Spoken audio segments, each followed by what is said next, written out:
Hi everyone, welcome to my channel. In today's video, we are going to study about chapter 2, that is rights in the Indian Constitution.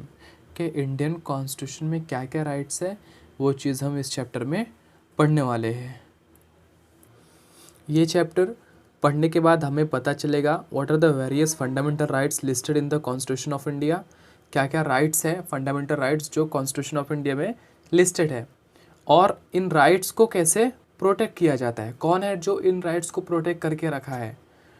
Third, what role the judiciary has played in protecting and interpreting these rights. Judiciary का क्या role है इन rights को protect करने में, और उन rights का क्या मतलब किस कॉन्टेक्स्ट में निकल रहा है, उस चीज़ को जानेंगे इसी चैप्टर में। What is the difference between the fundamental rights और डीएस डीपीएसपी, फंडामेंटल राइट्स और directive principle of state policy के बीच में क्या डिफरेंस है, वो चीज़ को हम इस चैप्टर में देखने वाले। दैट मीन्स कि after learning this chapter will able to understand, will able to answer this question which we just discussed. Difference of rights. Before getting deep into the chapter, let first understand what is the important of rights. Rights का इतना महत्व, इतना importance क्यों है, वो चीज़ को पहले हमें समझना पड़ेगा। लिया कि 1982 में क्या हुआ, जब एशियन गेम्स के लिए कंस्ट्रक्शन का काम चल रहा था, गवर्नमेंट ने कुछ कॉन्ट्रैक्टर्स के साथ कॉन्ट्रैक्ट किया, और वो कॉन्ट्रैक्टर्स ने क्या किए, large number of very poor construction workers from different part of the country to build the flyover and stadium. कि वो कॉन्ट्रैक्टर्स ने कुछ ऐसे गरीब मजदूर को इंडिया के अलग अलग हिस्सों से फ्लाईओवर और स्टेडियम बनाने के लिए हायर किया। These workers were kept in very poor working condition, और उन काम करने वाले मजदूरों को बहुत ही बुरी दुर्दशा कंडीशन में रखा जाता था, और उनको पैसे भी कम दिए जाते थे, जिनकी उनकी मिनिमम सैलरी थी जो गवर्नमेंट के द्वारा डिसाइड की गई थी, उससे भी कम किया जाता था। So now what we understand by this event कि 1982 में कुछ ऐसे ओलंपिक्स के या एशियन गेम्स होने जा रहे हैं जहाँ पे गवर्नमेंट को अभी गेम कराना है, तो स्टेडियम, फ्लाईओवर्स, ये चीज़ों को बनाना पड़ेगा। तो गवर्नमेंट कॉन्ट्रैक्टर्स को हायर करते हैं, और कॉन्ट्रैक्टर्स क्या कर रहे हैं, एम्प्लॉयज़ को हायर कर रहे हैं, अलग अलग गरीब मजदूर को। बट उनको उनकी जो कंडीशंस थी कि जो वो काम करते थे उससे उनको कम दिया जाता, जितना काम करते थे, जितनी उनकी सैलरी बनती थी, उससे भी कम उनको दिया जाता था। तो क्या हुआ, सोशल साइंटिस्ट की एक टीम ने उनके पुअर कंडीशंस को सुप्रीम कोर्ट में पिटिशन कर दिया, और उन्होंने ये आर्ग्यू किया कि एक आदमी जिसे a person to work for less than the minimum prescribed wage amount to the begar और फोर्स्ड लेबर, कि जब किसी आदमी को उसकी तय की हुई जो सैलरी है उससे कम दिया जा रहा है, तो ये एक तरह का फोर्स लेबर है या एक तरह का बेगार है। बेगार मतलब क्या होता था, ब्रिटिशर्स के टाइम में जब काम करा लेते थे और सिर्फ खाने के लिए लोग काम करते थे, या फिर उन्हें सिर्फ खाना दिया जाता था बल्कि सैलरी नहीं दी जाती थी, तो उनको बेगार कहा जाता था। तो एक तरह का वो सोशल साइंटिस्ट ने क्या बोले कि ये एक तरह का ये बेगार या फोर्स लेबर है, जो कि वायलेशन है फंडामेंटल राइट्स का, जो कि क्या है, जो कॉन्स्टिट्यूशन में लोगों के राइट्स दिए गए हैं उसका वायलेशंस है। ये किसने आर्ग्यू किया, वो सोशल साइंटिस्ट की टीम ने, जिन्होंने कोर्ट में ये अपना पिटिशन डाला, और कोर्ट ने उनके प्ली को एक्सेप्ट कर लिया, और गवर्नमेंट को ये डायरेक्शन दिया कि आप जो है इंश्योर करें कि जितने भी लोग काम कर रहे हैं उनको उनके काम के मुताबिक उनकी तनख्वाह मिले। मचल लालूम की जो 23 साल के थे, जिनको अरेस्ट कर लिया गया, वो कहाँ के थे, छुबूरी विलेज, मौरी गांव डिस्ट्रिक्ट ऑफ असम के। मचल पे क्या चार्ज लगाया गया था कि उन्होंने किसी को मार दिया है, उनको इंजरी पहुंचा दी ये उन पर इल्ज़ाम लगाया गया था। He was found mentally too unstable to stand trial and was sent as under trial to Lokpriya Gopinath Bordoloi mental hospital in Tejapur for treatment. मचल को ये पाया गया कि वो अभी मेंटली स्टेबल नहीं हो, तो उनको ट्रायल के लिए वो नहीं जा पाए, तो उन्हें कहाँ भेज दिया गया, Lokopriya Gopinath Bordoloi mental hospital Tezpur treatment के लिए। अभी यहाँ पे क्या हुआ, 23 साल के मचल है, उनको इसलिए अरेस्ट कर दिया, उन्होंने किसी को चोट पहुँचा दी थी। उसके बाद अब चोट पहुंचा दी तो उनको जो है ट्रायल में लेके जाना चाहिए ना, कि वहाँ पे क्या सच में मारे कि नहीं मारे, वहाँ पे कोर्ट डिसाइड करेगा कि उनको सज़ा देना है कि नहीं देना है। अब क्या हुआ, उनकी कंडीशन मेंटल हालत ठीक ना होने की वजह से उनको कहाँ भेज दिया गया, Priya Gopinath Bordoloi mental hospital Tezpur for treatment. फिर क्या हुआ, मचल की हालत एकदम ठीक हो गई। डॉक्टर्स ने 2 बार जेल अथॉरिटीज़ को, एक बार 1967 और सेकेंड टाइम 1996 में लिखा कि अब वो फिट है, वो ट्रायल के लिए जा सकते हैं। लेकिन किसी भी गवर्नमेंट की अथॉरिटी ने कोई अटेंशन नहीं दिया। It's like they just ignore. मचल लुलांग रिमेंड इन जुडिशियल कस्टडी, और मचल रिमांड को जुडिशियल कस्टडी में रखा गया। मचल लुलांग को 2005, just think about the time period, he was arrested in when he was 23, और उनको छोड़ा कब जा रहा है, 2005 में, व्हेन ही वॉज 77। 23 साल की उम्र में उनको अरेस्ट किया गया, 77 साल की उम्र में छोड़ा गया। ही spent 54 years under custody during which his case never come up for hearing.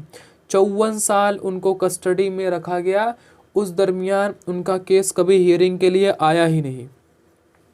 उनको कब छोड़ा गया, जब एक team national human right commission के द्वारा अपॉइंट की गई थी और उन्होंने इंस्पेक्शन किया तो उनको पता चला कि ये तो जो है इसका तो कोई इन्होंने इसका तो प्रूफ नहीं हो पाया ना कि इन्होंने चोट पहुंचाई थी कि नहीं पहुंचाई थी, बिना ट्रायल के तुमने कैसे जो है इनको कस्टडी में रखे। तो मचल की ये स्टोरी से क्या पता चला कि मचल की जो पूरी ज़िंदगी थी वो वेस्ट हो गई just because of proper trial against him never took place. उनके खिलाफ कभी ट्रायल लिया ही नहीं गया। Our constitution gives every citizen the right to life and liberty. हमारा कॉन्स्टिट्यूशन क्या करता है, हर इंसान को ज़िंदगी और आज़ादी देता है। इसका मतलब क्या हुआ कि every citizen must also have the right to fair and speedy trial. इसका मतलब ये हुआ कि हर सिटीजन को ये अधिकार है फेयर एंड स्पीडी ट्रायल के, न्याय हो और जल्दी न्याय हो। ऐसा नहीं कि न्याय के चक्कर में उसकी पूरी ज़िंदगी उसको जेल में ही गुजारनी पड़े। Machal's case shows that what happens when rights granted by constitution are not available in practice. Machal के साथ जो हुआ ये बात दर्शाता है कि जब हमारे राइट्स कॉन्स्टिट्यूशन में दिए हुए हैं लेकिन उसको इम्प्लीमेंट नहीं किया जा रहा है तो भी हम क्या देख रहे हैं कि मचल की पूरी ज़िंदगी वेस्ट होगी। इसके ऊपर एक शॉर्ट फिल्म भी बनी थी असमीज़ लैंग्वेज में, you can watch that film, जो असमीज़ लैंग्वेज में है but you can feel the emotions. तो if you have time you can watch that. अब जो दोनों स्टोरीज हम सुने, पहली was story related to poor workers and second was related to Machal Lalung. तो यही केस को थोड़ा सा रिवर्स करते हैं। अगर इन केस मचल बहुत अमीर होते या बहुत पावरफुल मैन होते, या फिर पहली स्टोरी में if those working with the construction contractor were engineers, अगर वो जो मजदूर थे उनकी जगह कोई इंजीनियर होता तो क्या would their right have been violate, क्या उनका अधिकार को वायलेट किया जाता? जो सोचो और कमेंट करो क्या समझ में आया अभी तक। पहले केस में क्या हो रहा था, वर्कर्स को उनकी तयशुदा जो तनख्वाह थी वो नहीं दी जा रही थी, जिसके वजह से क्या वायलेशन हो रहा था, workers could get what was due to them in the form of their rightful wages. तो जब जिसकी जो तयशुदा तनख्वाह या वेतन है अगर वो उसको नहीं दिया जा रहा है तो ये भी क्या है, फंडामेंटल राइट का वायलेशन है। क्यों? क्योंकि the constitutional guarantee of right against exploitation ensure justice to these workers. So वो दो स्टोरी से हमें कहीं ना कहीं इम्पोर्टेंस ऑफ राइट्स का पता चला कि राइट्स तो है और उसको प्रोटेक्ट भी किया जा रहा है और उसको इम्प्लीमेंट भी अगर प्रॉपर किया जाएगा तो मचल लुलांग जैसे किसी की ज़िंदगी 54 साल जेल में नहीं बीतेगी। हज़ारों वर्कर्स को कम तनख्वाह नहीं मिल, अगर हमारे कॉन्स्टिट्यूशन को प्रोटेक्ट और इम्प्लीमेंट किया जा रहा है तो। सो let's get into the next topic that is a bill of rights. So both this example shows the importance of having rights. पहले के तो एग्जाम्पल्स हम लोग ने देखे, ये क्या शो करता है कि क्या इम्पोर्टेंस है राइट्स का होना, end of the actual implementation of this rights. हमने ये देखा कि कॉन्स्टिट्यूशन में तो था राइट्स, बट उसका इम्प्लीमेंटेशन ना होने की वजह से मचन लुलांग को अपनी ज़िंदगी जेल में गुजारनी पड़ी। और उसके बाद की story I was just reading about him, तो पता चला कि जब वो 2005 में उनको छोड़ा गया ना, तो उस गांव में उनको पहचानने वाला कोई नहीं था। एक बूढ़ा आदमी था, जब उसने मचन लुलांग को देखा तो पहचाना और उनकी सिस्टर के घर लेके गया। और फिर जब वो उनके सिस्टर के यहाँ गया तो 2 साल बाद उनकी भी इंतकाल मीन्स के वो भी पास इस दुनिया से चले गए हैं।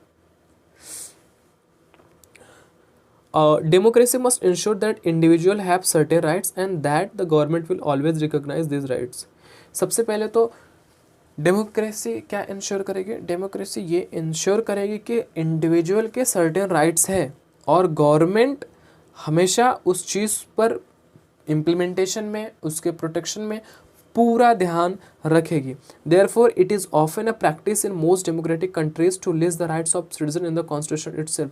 So, बहुत सारे कंट्रीज़ में ये एक तरह की प्रैक्टिस है कि जितने भी फंडामेंटल राइट्स है उसको लिस्ट कर दिया जाता है, so that government could protect it, government could implement it. Such a list of rights mentioned and protected bye constitution is called bill of rights. जो ऐसे राइट्स है जो सिटीजन्स के फंडामेंटल राइट्स होते हैं, उन राइट्स को लिस्ट करना एंड प्रोटेक्ट करना कॉन्स्टिट्यूशन के द्वारा को ही बिल ऑफ राइट्स कहा जाता है। बिल ऑफ राइट्स क्या करता है? गवर्नमेंट को प्रोहिबिट्स करता है कि वो इंडिविजुअल के राइट्स को एक्सप्लॉइट ना कर सके, उसके साथ साथ अगर इंडिविजुअल के राइट्स का वायलेशन हो रहा है तो गवर्नमेंट क्या करे? उन्हें राहत पहुंचावे जस्टिस के थ्रू। नाउ क्वेश्चन कम्स कि हम from home does the constitution protect the rights of a individual? किससे कॉन्स्टिट्यूशन हमारे एक इंडिविजुअल के राइट्स को प्रोटेक्ट करता है? तो constitution the rights of person may be threatened by another person और प्राइवेट ऑर्गेनाइजेशन से खतरा रहता है एक इंडिविजुअल के राइट्स के एक्सप्लॉयटेशन होने का, उनसे बचाता है। In such a situation the individual would need a protection of the government. जब एक आदमी को दूसरे आदमी से खतरा इन प्राइवेट ऑर्गेनाइजेशन, तो वो आदमी क्या करेगा? गवर्नमेंट की हेल्प लेगा। So it is necessary that government is bound to protect the rights of individual. ये गवर्नमेंट की जिम्मेदारी है कि वो हर एक इंडिविजुअल के राइट्स को प्रोटेक्ट करे। On the other hand the organs of a government क्या क्या है? लेजिस्लेचर, एग्जीक्यूटिव, ब्यूरोक्रेसी और even the judiciary in the course of their functioning में violate the rights of a person. हो सकता है कि जब वो काम कर रहे हो तो कभी कभी किसी इंडिविजुअल के राइट्स को वायलेट कर सकते हैं। सो उस केस में कौन प्रोटेक्ट करेगा? कॉन्स्टिट्यूशन प्रोटेक्ट करेगा। कॉन्स्टिट्यूशन कैसे प्रोटेक्ट करेगा? Because government is bound to protect the rights of a individual. तो गवर्नमेंट कैसे प्रोटेक्ट करेगी? इंडिविजुअल के क्या राइट्स है कॉन्स्टिट्यूशन में, उस चीज़ को देख के गवर्नमेंट प्रोटेक्ट करेगी कि this is the fundamental rights, so it should not be violated by anyone. Next topic will be studying about fundamental rights in the Indian constitution. कि इंडियन कॉन्स्टिट्यूशन में कौन कौन से फंडामेंटल राइट्स है उसको हम लोग पढ़ने वाले। So basically during our freedom struggle, leaders of the freedom movement had realise that importance of rights and demanded that the British ruler should respect rights of the people. सबसे पहले तो rights की डिमांड की और ये भी demand किया कि ब्रिटिश रूलर्स जो भी हैं वो राइट्स की रिस्पेक्ट करें, कि हर एक इंडिविजुअल को राइट्स को दे। ऐसा नहीं है कि सिर्फ राइट्स दे दिए बट उसका इम्प्लीमेंटेशन नहीं हो रहा है। मोतीलाल नेहरू की कमिटी जो थी बिल ऑफ राइट्स के बारे में 1928 से ही बात करना स्टार्ट कर दी थी। It was therefore natural that when India became independent the constitution was being prepared, there was know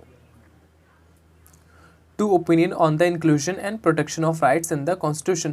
that means के 1928 से बिल ऑफ राइट्स के बारे में बात चल रही थी, तो ये बात तो तय थी कि इंडिया जैसे ही आज़ाद होगा, इसमें कोई दो राय नहीं है कि बिल ऑफ राइट्स को कॉन्स्टिट्यूशन में प्रोटेक्ट किया जाएगा।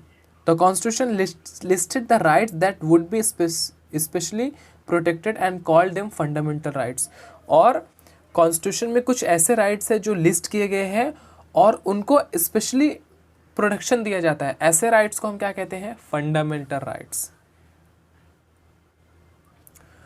The word fundamental suggests that these rights are so important. ये राइट्स बहुत ही इंपॉर्टेंट है।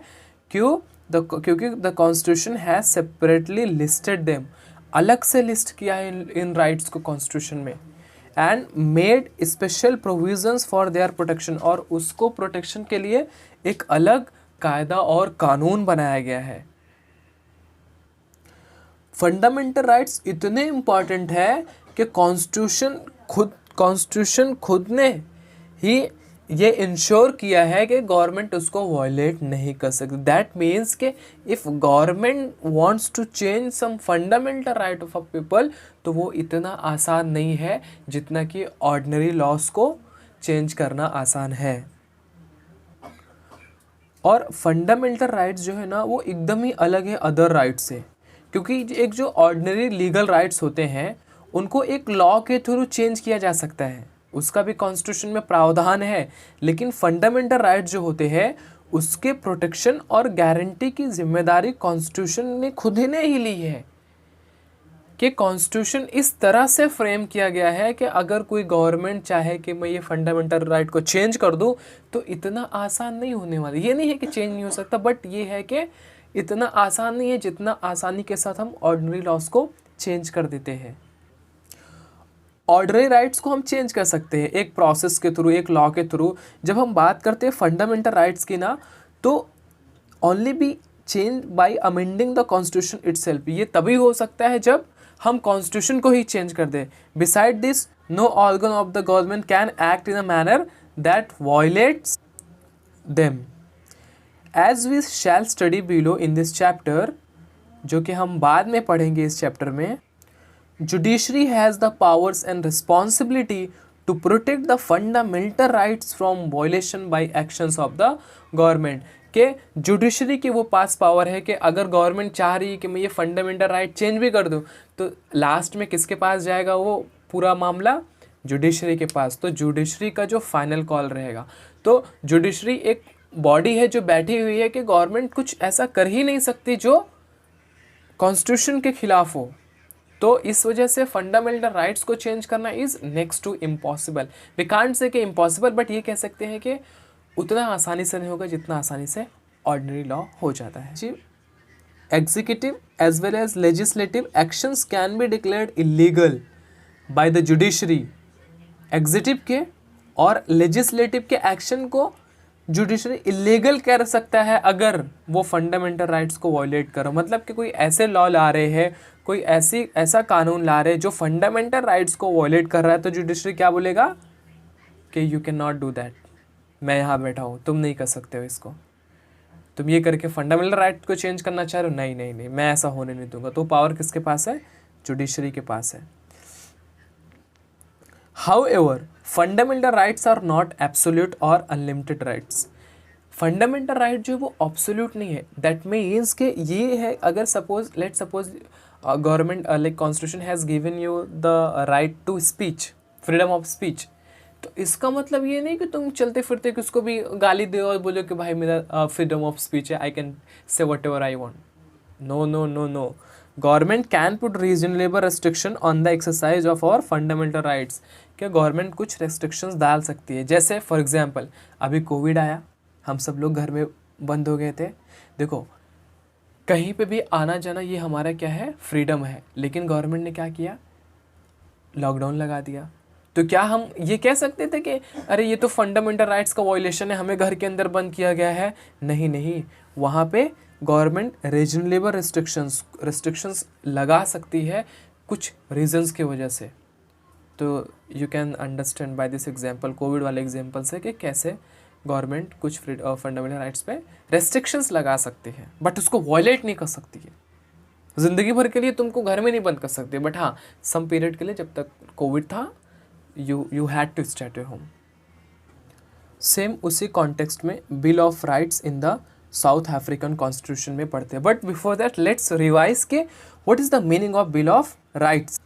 बिल ऑफ राइट्स क्या होता है? List of rights mention and protected by the constitution, कि कॉन्स्टिट्यूशन में मेंशन है और कॉन्स्टिट्यूशन उसको प्रोटेक्ट कर रहा है, ऐसे राइट्स को क्या कहते हैं, बिल ऑफ राइट्स। तो इसी कॉन्टेक्स्ट में हम साउथ अफ्रीका के बिल ऑफ राइट्स को समझते हैं कि उनके कॉन्स्टिट्यूशन में क्या क्या राइट्स को लिस्ट किया गया था। सो साउथ अफ्रीकन कॉन्स्टिट्यूशन को इनैगुरेट किया गया था दिसंबर 1996 में, और वहाँ पे भी बहुत सारे वो टाइम पे सिविल वार वो सारी चीज़ें चल रही थी, बट वो साउथ अफ्रीका की कॉन्स्टिट्यूशन क्या फॉरवर्ड करता है, discrimination on the ground of race, gender, pregnancy, marital status, ethnic, social origin, colour, age, disability, religion, conscience, belief, culture, language and birth. South Africa में सबसे बड़ी प्रॉब्लम क्या थी, ब्लैक एंड वाइट वाली। So that also was a very critical problem. So वो चीज़ों को भी बहुत ही अच्छी तरीके से उस लड़ा गया और उसको मेंशन किया गया। सो जो राइट्स को साउथ अफ्रीकन कॉन्स्टिट्यूशन में लिस्ट किया गया है, जिसे हम बिल ऑफ राइट्स कहते हैं, वो क्या कहते हैं, right to dignity, right to privacy, right to fair labour practices, right to healthy environment and right to protection of environment, right to adequate housing, right to healthcare, food, water and social security, children rights, right to basic and higher education, right to cultural, religious and linguistic communities, right to inform। Bill of rights क्या होता है, जब कोई rights को हम constitution में list करते हैं और कॉन्स्टिट्यूशन उसको प्रोटेक्ट करता है, तो और ये सारे राइट्स है जो साउथ अफ्रीकन कॉन्स्टिट्यूशन में लिस्टेड थे और साउथ अफ्रीकन कॉन्स्टिट्यूशन उसको प्रोटेक्ट कर रहा था। सो नाउ क्वेश्चन कम्स कि इंडिया के कॉन्स्टिट्यूशन में क्या क्या राइट्स है, हमारे अधिकार है। So let's study about the fundamental right of a Indian constitution. पहले एक बार सारे फंडामेंटल राइट्स को हम लिस्ट डाउन कर देते हैं, so that after will go in detail one by one. So first fundamental right is right to equality. यहाँ पे राइट की स्पेलिंग रॉन्ग लिखी हुई है, so you can write RIGHT, you all know. Second fundamental right is right to freedom of religion, कि हर इंसान को ये आज़ादी है कि वो कोई भी धर्म को अपना सकता है। Right against exploitation, this is our third fundamental rights. Fourth is right to constitutional remedy, cultural and educational rights of minority group, fourth है, and 1 2 3 fourth fifth one, and sixth one is right to liberty and personal freedom. एक और right था right to property, वो उस चीज़ को हटा दिया गया है, वो उसके बारे में हम बाद में डिटेल में पढ़ेंगे कैसे जो है फंडामेंटल राइट्स को आता है। So let's get into the detail of right to equality. देखो NCERT कितनी प्यारी बुक है, NCERT को समझाना है राइट टू इक्वालिटी एक्चुअल में होता क्या है। We all know right to equality means सबको एक सामान, गवर्नमेंट सबको एक सामान नज़र से देखे कि अमीर, गरीब, काला, गोरा सब क्या है, इक्वल है। तो इस चीज़ को समझाने के लिए दो स्टोरीज़ को NCERT यहाँ पे बहुत ही अच्छे से लिखते हैं। पहली स्टोरी क्या है, स्वदेश कुमार अपने गांव जाता है अपने एक दोस्त के साथ, और वो क्या डिसाइड करते हैं कि they decided to have a cup of tea at the village roadside hotel. तो हम जब गांव जाते हैं तो देखो ना, वो बोलते हैं ना, किसको क्या बोलते हैं उसको, मुंबई में तो उसको बोलते हैं नुक्कड़, चलो नुक्कड़ पे चाय पी के आते हैं। गांव में भी टपरी, नो टपरी बोलते हैं, टपरी पे चाय पी के आते हैं। तो वैसे वो वहाँ पे जाते हैं रोड साइड में चाय पीने। शॉपकीपर को पता था कि स्वदेश कुमार जो है कौन है, बट उसने उसके दोस्त का नाम पूछा। क्यों नाम पूछा, ये जानने के लिए कि उसकी कास्ट क्या है। अब कोई गांव में दुकान है तो वो तो गांव के आदमी को तो पहचानेगा, हाँ ये तो ये फलाना है, यहाँ रहते हैं, ऐसा ऐसा। बट उसका फ्रेंड नया था उस गांव में, तो then shopkeeper asked his friend name कि क्या नाम है भाई का। तो जब स्वदेश ने बताया कि भाई का नाम ये है, तो नाम से ही, सरनेम से ही पता चल जाता है ना कौन कौन से कास्ट का है। तो after this the shopkeeper serve tea to Swadesh Kumar in a nice मग। स्वदेश को बहुत ही अच्छे कप में, एक बहुत ही अच्छे मग में चाय देता है, लेकिन उसके दोस्त को टी इन अ एदन कप, वो क्या बोलते हैं उसको, मिट्टी का कप होता है ना, मिट्टी का कप, उसमें देता है। बिकॉज ही वॉज दलित। क्यों मिट्टी के कप में उसके दोस्त को क्यों दिया वो शॉपकीपर ने, क्योंकि वो दलित था। This was the first situation where NCERT want us to understand कि what actually the caste discrimination is. So यहाँ पे पहली चीज़ हमें क्या देखने मिली, कास्ट डिस्क्रिमिनेशन। सेकेंड पे आते हैं, an order is served for 4 news reader of a television channel that they would no longer read the news on screen. News जो रीड कर रहा है, बेचारे जॉब कर रहे हैं, उनकी जॉब से फैमिली चल रही है, अचानक एक दिन उनको ऐसा मैनेजमेंट से कॉल आता है या मीटिंग में कहा जाता है कि अब आज के बाद से तुम लोग न्यूज़ रीड नहीं करोगे। न्यूज़ रीड मतलब कि न्यूज़ जो तुम लोग पढ़ते हो, जो बताते हो लोगों को, जो टेलीकास्ट होता है, जो रिकॉर्ड होता है, you are no longer to do so. They all are विनो, और वो सबके सब क्या थी, औरतें थी। The reason given that they are above the age of 45। और जब आदमी को ऐसा निकाला जाएगा तो पूछेंगे ना कि ऐसा क्या प्रॉब्लम है कि हमें मना किया जा रहा है न्यूज़ पढ़ने से। तो रीज़न क्या दिया गया, रीज़न ये दिया गया कि आप सब जो है 45 के अबव हो गए। कोई बात नहीं, चलो ठीक है, कंपनी की पॉलिसी है, कोई इशू नहीं है। लेकिन इशू क्या था, 2 मेल न्यूज़ रीडर्स, जो 2 मर्द हजरात जिसको बोलते हैं, जो मर्द थे, 2 male news readers above the same age are not barred from the presenting the news. उनके लिए तो ऐसा कोई रूल नहीं था। They are above 45, they are still reading the newspaper. So अब यहाँ पे क्या हुआ, यहाँ पे हुआ जेंडर डिस्क्रिमिनेशन। पहले में क्या हुआ था, कास्ट डिस्क्रिमिनेशन। सेकेंड स्टोरी में क्या हुआ, gender discrimination. Why NCERT want us to read this story, so that we could understand कि what exactly the discrimination is। Equality को हम कब समझेंगे, जब हमें पता चलेगा कि डिस्क्रिमिनेशन एक्चुअली में होता कैसे। हमको क्या, हम तो अपने दोस्तों यारों में कौन ये थोड़ी देखते कौन किस कास्ट का कैसे है, हम तो सबके साथ रहते हैं। बट ये चीज़ें हिस्ट्री में बहुत पहले प्रैक्टिस की जाती थी कि कोई कुएं में जो है पानी नहीं पीता था, पानी नहीं पीने देता था अगर कोई दलित है या छोटी कास्ट का है। तो ये सारी चीज़ें हुई हैं, तो उस वजह से एनसीईआरटी हमें समझा रहा है। तो आई होप कि ये 2 डिस्क्रिमिनेशन समझ में आएगा। Let's go ahead.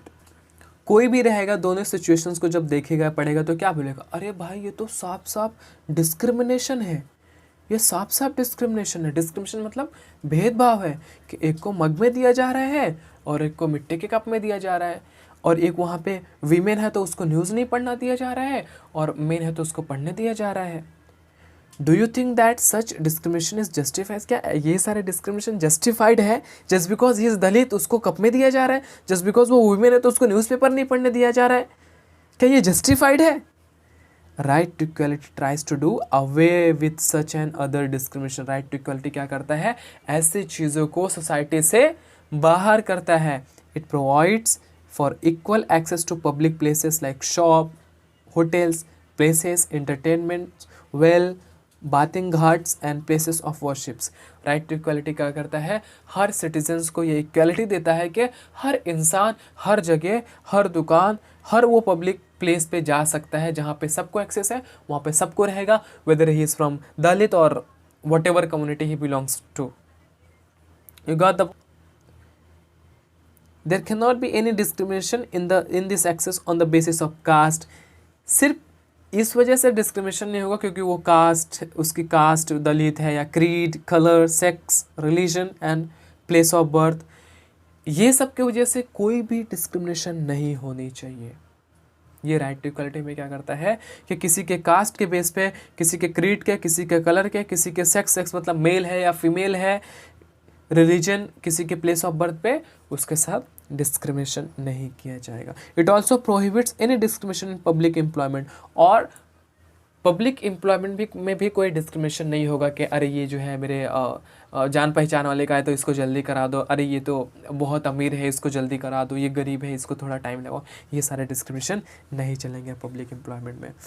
The right is very important because our society did not practice equal access in the past.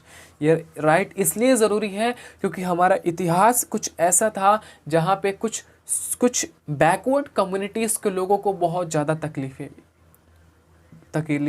उठानी पड़ी है। जहाँ जब हम डेवलप कर रहे थे, जहाँ हम एजुकेशन, जहाँ पे हम हेल्थ केयर की तरफ बढ़ रहे थे, उस टाइम पे भी कुछ ऐसी सोसाइटीज़ थी जो अपने बेसिक राइट्स के लिए लड़ रही थी। इसलिए आज हम कहते हैं ना कि अरे ये क्यों रिजर्वेशन क्यों दिया जा रहा है, हम जब राइट टू इक्वलिटी की बात करें तो फिर उनको रिजर्वेशन क्यों दिया जाता है और एससी या एसटी को, इसलिए क्योंकि उन्होंने बहुत ज़्यादा मशक्क़त उठाई है अपने बेसिक राइट्स के लिए पास्ट में। तो वो हम इक्वलाइज करने के लिए कि जो इनके साथ पहले हुआ अब उसको थोड़ा सा बैलेंस आउट करने के लिए नहीं, अब थोड़ा सा उन्हें एज दिया जाएगा क्योंकि उन्होंने बहुत तकलीफें उठाई है। You got the point. सबसे बड़ी जो प्रैक्टिस थी, सबसे जो crudest manifestation we can say was the untouchability, जिसको क्या बोलते हैं, छुआछूत। कि आदमी एक अगर दलित है वो कहीं पे पानी पी ले रहा तो फिर अपर कास्ट वाले लोग जो है पानी नहीं पीते थे। इवन के अगर दलित मंदिर या फिर कोई रिलीजियस प्लेसेस पे जा रहा है तो क्या होगा, वहाँ पे उसे नहीं जाने दिया जाता था। तो ये एक प्रैक्टिस जो पास्ट में होती थी। This has been abolished under the right to equality. ये चीज़ को अब क्या कर दिया गया है, एबोलिश्ड किया गया है। The same right also provides that the state shall confer no title on the person except those who excel themselves in military और academic field। और ऐसा भी नहीं है कि कोई एक पर्सन कहे कि मैं हूँ राजा, मैं हूँ महाराजा, ऐसे टाइटल्स को भी एबॉलिश किया गया है। एक्सेप्ट जैसे कोई बोले कि I am a doctor, I am a engineer, I am a graduate, so या फिर मिलिट्री पर्सन को कुछ दिया जा रहा है या फिर कोई भारत रत्न जैसी चीज़ें दी जा रही है तो फिर वो कह सकता है। But when it comes to Raja Maharaja kind of thing, then he cannot. Thus, the right to equality strikes to make India in true democracy by ensuring a sense of equality of dignity and status among all its citizens। तो ये जो right to equality का कदम था, ये एक India को एक नए डेमोक्रेसी, एक सच डेमोक्रेसी की तरफ बढ़ा रहा था। Have you read the preamble of our constitution? क्या तुमने कॉन्स्टिट्यूशन का preamble पढ़ा है? सच बताना, पढ़ा है? कहाँ मिलेगा?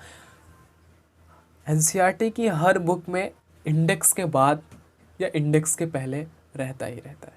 So read it that. How does it describe equality? वो इक्वलिटी को कैसे डिस्क्राइब करता है? You will find that the preamble mention two things about equality. Preamble क्या करता है? इक्वलिटी के बारे में दो चीज़ें मेंशन करता है। क्या क्या?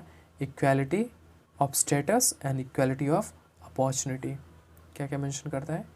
Equality of status and equality of opportunity. So there is an article in constitution, that is a 16(4). Nothing in this article shall prevent the state from making any provision from the reservation of appointments or post in favor of any backward class of citizen which in the opinion of the state is not adequately represented in the service under the state।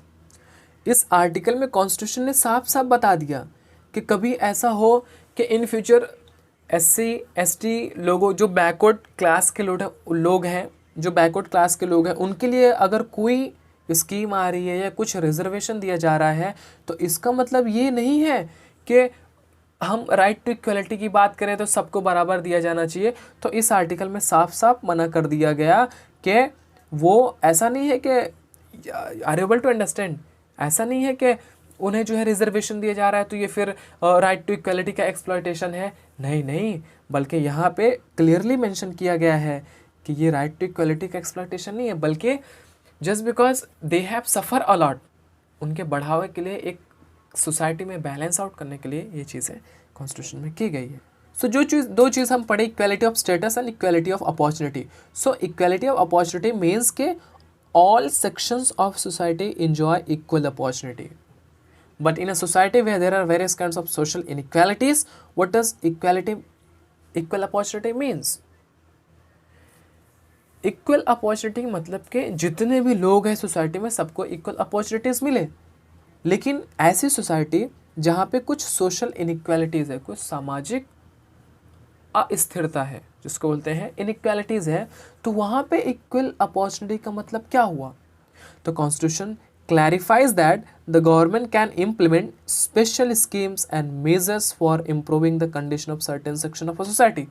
कि अगर कहीं पे ऐसा है कि women की condition सही नहीं है, चिल्ड्रन की कंडीशन सही नहीं है, and socially and educationally backward classes, जो ऐसे क्लासेस जो कि सोशली और एजुकेशनली बहुत ही पीछे है, तो उनके लिए गवर्नमेंट अलग अलग स्कीम ला सकती है। जैसे कि आप लोगों ने सुना होगा about reservations in the and in admissions. You would have wondered why there are reservation. तुम्हें ये भी, मैं अगेन ये चीज़ मैं पहले समझा चुका हूँ कि जब हम राइट टू इक्वालिटी की बात कर रहे हैं तो हम कुछ लोगों के लिए रिजर्वेशंस क्यों रख रहे हैं.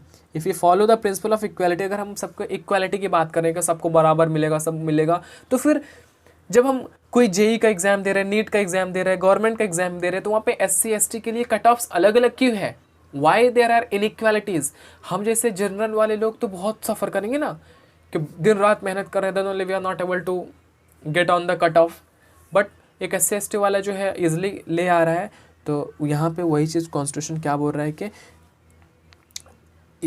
अगर ऐसा क्यों है कि रिजर्वेशन क्यों है अगर हम प्रिंसिपल ऑफ इक्वालिटी के फॉलो करते हैं तो.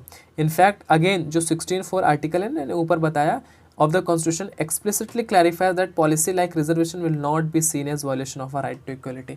रिजर्वेशन जो है वो राइट टू इक्वलिटी का वायलेशन नहीं है, वायलेशन नहीं है. If you see the spirit of constitution, this is required for fulfilment of the right to equality of opportunity. कभी जज बने हो? आज चलो तुम्हें जज बनाते हैं. यू आर द जज. तुम अपने आप को क्या इमेजिन करो? जज. You're not a student, just imagine yourself on a position of a judge. एक बड़ी कोर्ट में बैठे हुए तुम्हें एक पोस्ट कार्ड मिलता है. कहाँ से? हदी बांधो, who identifies himself. सॉरी, तुम्हें एक पोस्ट कार्ड मिलता है एक आदमी जिसका नाम है हदी बंधु. वो खुद को क्या बताता है? Member of the Dalit community, Dalit community का मेंबर, जो कि पूरे डिस्ट्रिक्ट ऑफ उड़ीसा में है.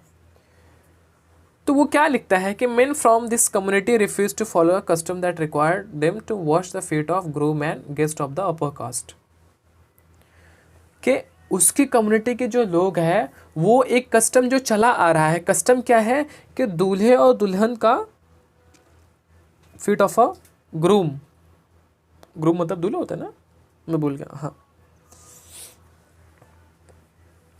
सो उस कम्युनिटी के जो लोग हैं वो नहीं चाहते कि जो कस्टम चला हुआ आ रहा है कि दूल्हे का पैर धुलना और जो गेस्ट आते हैं अपर कास्ट के शादी के दौरान, वो दलित लोग नहीं करना चाहते. ये कस्टम्स बहुत टाइम से चला आ रहा है. बट अगेन दैट हदीबा बंधु वांट्स, एक लेटर लिखता है जज को कि हम हमारे कम्युनिटी के लोग ऐसा नहीं करना चाहते हैं. जब वो नहीं किया तो रिवेंज में क्या हुआ? अपर कास्ट के जो लोग थे उन्होंने 4 औरतों को मारा और फिर क्या किया? उन्हें नेकेड कर दिया. The post card writer says, जो पोस्ट कार्ड का जो लिखने वाला था, कि हमारे बच्चे पढ़े लिखे हैं और वे नहीं चाहते हैं कि ऐसे जो कस्टमरी जॉब्स हैं, जो पैर धुलना अपर कास्ट के लोगों का, उसके बाद जब खाना खा के शादी में चले जाओ तो उनके बर्तन धुलना, we don't want to do that. We are educated like they are. अब बताओ, सपोज ये बात सही है कि ऐसा हुआ, तुम जज हो, तुम्हें डिसाइड करना है, तो क्या ये फंडामेंटल राइट का वायलेशन है? तुम क्या ऑर्डर करोगे गवर्नमेंट को इस केस में? बहुत ही शांति दिमाग के साथ सोचना, बहुत ही न्यूट्रल होके सोचना और डिटेलिंग में कमेंट. अभी हमने पहला टॉपिक खत्म, पहला फंडामेंटल राइट खत्म किया, राइट टू इक्वलिटी. अब इसको जरा सा रिवाइज कर लेते हैं. How to revise that? Let's go. ये जो सारी स्टोरीज को पढ़े, अब इसको रिवाइज करना है ना, तो सिर्फ यहाँ पे आ जाना. पेज नंबर कितने पे? Page number, okay, let me see where is the page number. I don't have page number, but ये जहाँ पे लिखा हुआ है ना कॉन्स्टिट्यूशन ऑफ इंडिया, यहाँ पे चले आना राइट टू इक्वालिटी के सेक्शन में. पहला पॉइंट है, पहला पॉइंट क्या है? इक्वालिटी बिफोर लॉ, कि लॉ के सामने सब बराबर है. गरीब है, अमीर है, दलित है, अपर कास्ट है, कोई काला है, गोरा है, तो सबके लिए लॉ क्या है? बराबर है. इक्वल प्रोटेक्शन ऑफ लॉ, और सबके लिए लॉ बराबर है और उसका प्रोटेक्शन भी बराबर है. कि जो डिस्क्रिमिनेशन हो रहा था on the basis of religion, caste, creed, जितनी भी चीज़ें पढ़े, उसका प्रोहिबिशन करता है ये right to equality. Equal access to shops, bathing ghats, hotels etcetera, सबको इक्वल आज़ादी है कि कहीं पे भी जावे, कोई भी दुकान पे भी, कोई भी घाट पे, कोई भी होटल में। Equality of opportunity in employment, employment में सबको इक्वल अपॉर्चुनिटीज़ दी जाएगी। एबोलिशन ऑफ टाइटल्स को पढ़े, कोई राजा महाराजा अपने आप को कह रहा है तो वो चीज़ें नहीं है कॉन्स्टिट्यूशन। एबोलिशन ऑफ अनटचेबिलिटी, जो सबसे बड़ी प्रॉब्लम जो बहुत पुराने समय से चली आ रही थी, अनटचेबिलिटी को, इस चीज़ को कॉन्स्टिट्यूशन ने ख़त्म किया। नेक्स्ट फंडामेंटल राइट क्या है? Right to freedom. Equality and freedom और liberty are the two rights that are most essential to a democracy. किसी भी डेमोक्रेसी के लिए ये दो राइट कौन कौन से? फ्रीडम और लिबर्टी, आज़ादी और इक्वालिटी, समानता, ये बहुत ही इम्पॉर्टेंट है, बहुत ही ज़रूरी है। It is not possible to think of the one without thinking of other. ये पॉसिबल ही नहीं है कि हम इक्वालिटी चाह रहे हैं लेकिन आज़ादी नहीं दे रहे हैं, या आज़ादी दे रहे हैं इक्वालिटी नहीं चाह रहे हैं। कि दोनों क्या है? एक सिक्के के दो पहलू हैं। No no no no no, this is very wrong example. दोनों क्या है? दोनों भी बहुत इंपॉर्टेंट है। Liberty means freedom of thought. आज़ादी मतलब क्या होता है? लिबर्टी मतलब क्या होता है? फ्रीडम किसके? थॉट्स की, एक्सप्रेशन की, एक्शन की। However it does not mean freedom to do anything that one desires और लाइक्स। अब यहाँ पे थॉट की फ्रीडम दे दिया, एक्सप्रेशन की फ्रीडम दे दिया, क्या इसका मतलब ये हुआ कि तुम राह चलते किसी को भी गाली दोगे? बिकॉज तुम्हारे थॉट्स में ऐसे कुछ थॉट्स आ रहे हैं तो किसी राह चलते हुए? No no no no, this is not, it doesn't mean freedom to do anything that one desires और लाइक। ऐसा नहीं कि कोई एक क्या चाह रहा है, क्या पसंद कर रहा है।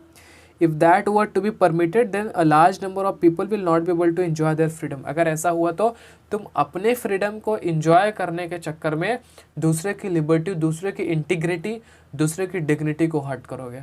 सो दूसरे के फ्रीडम को एक्सप्लॉइट करोगे। Therefore freedoms are defined in such a manner that every person will enjoy her freedom.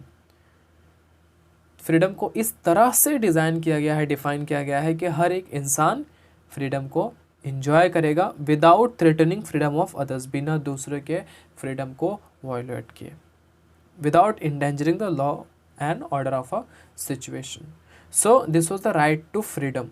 अब यहाँ पे एक चीज़ एनसीईआरटी की समझना, जब सारे वर्ड्स कैप्स में दिए हुए हैं, कैप्स लेटर में, दैट मीन्स कि ये मेन टॉपिक है।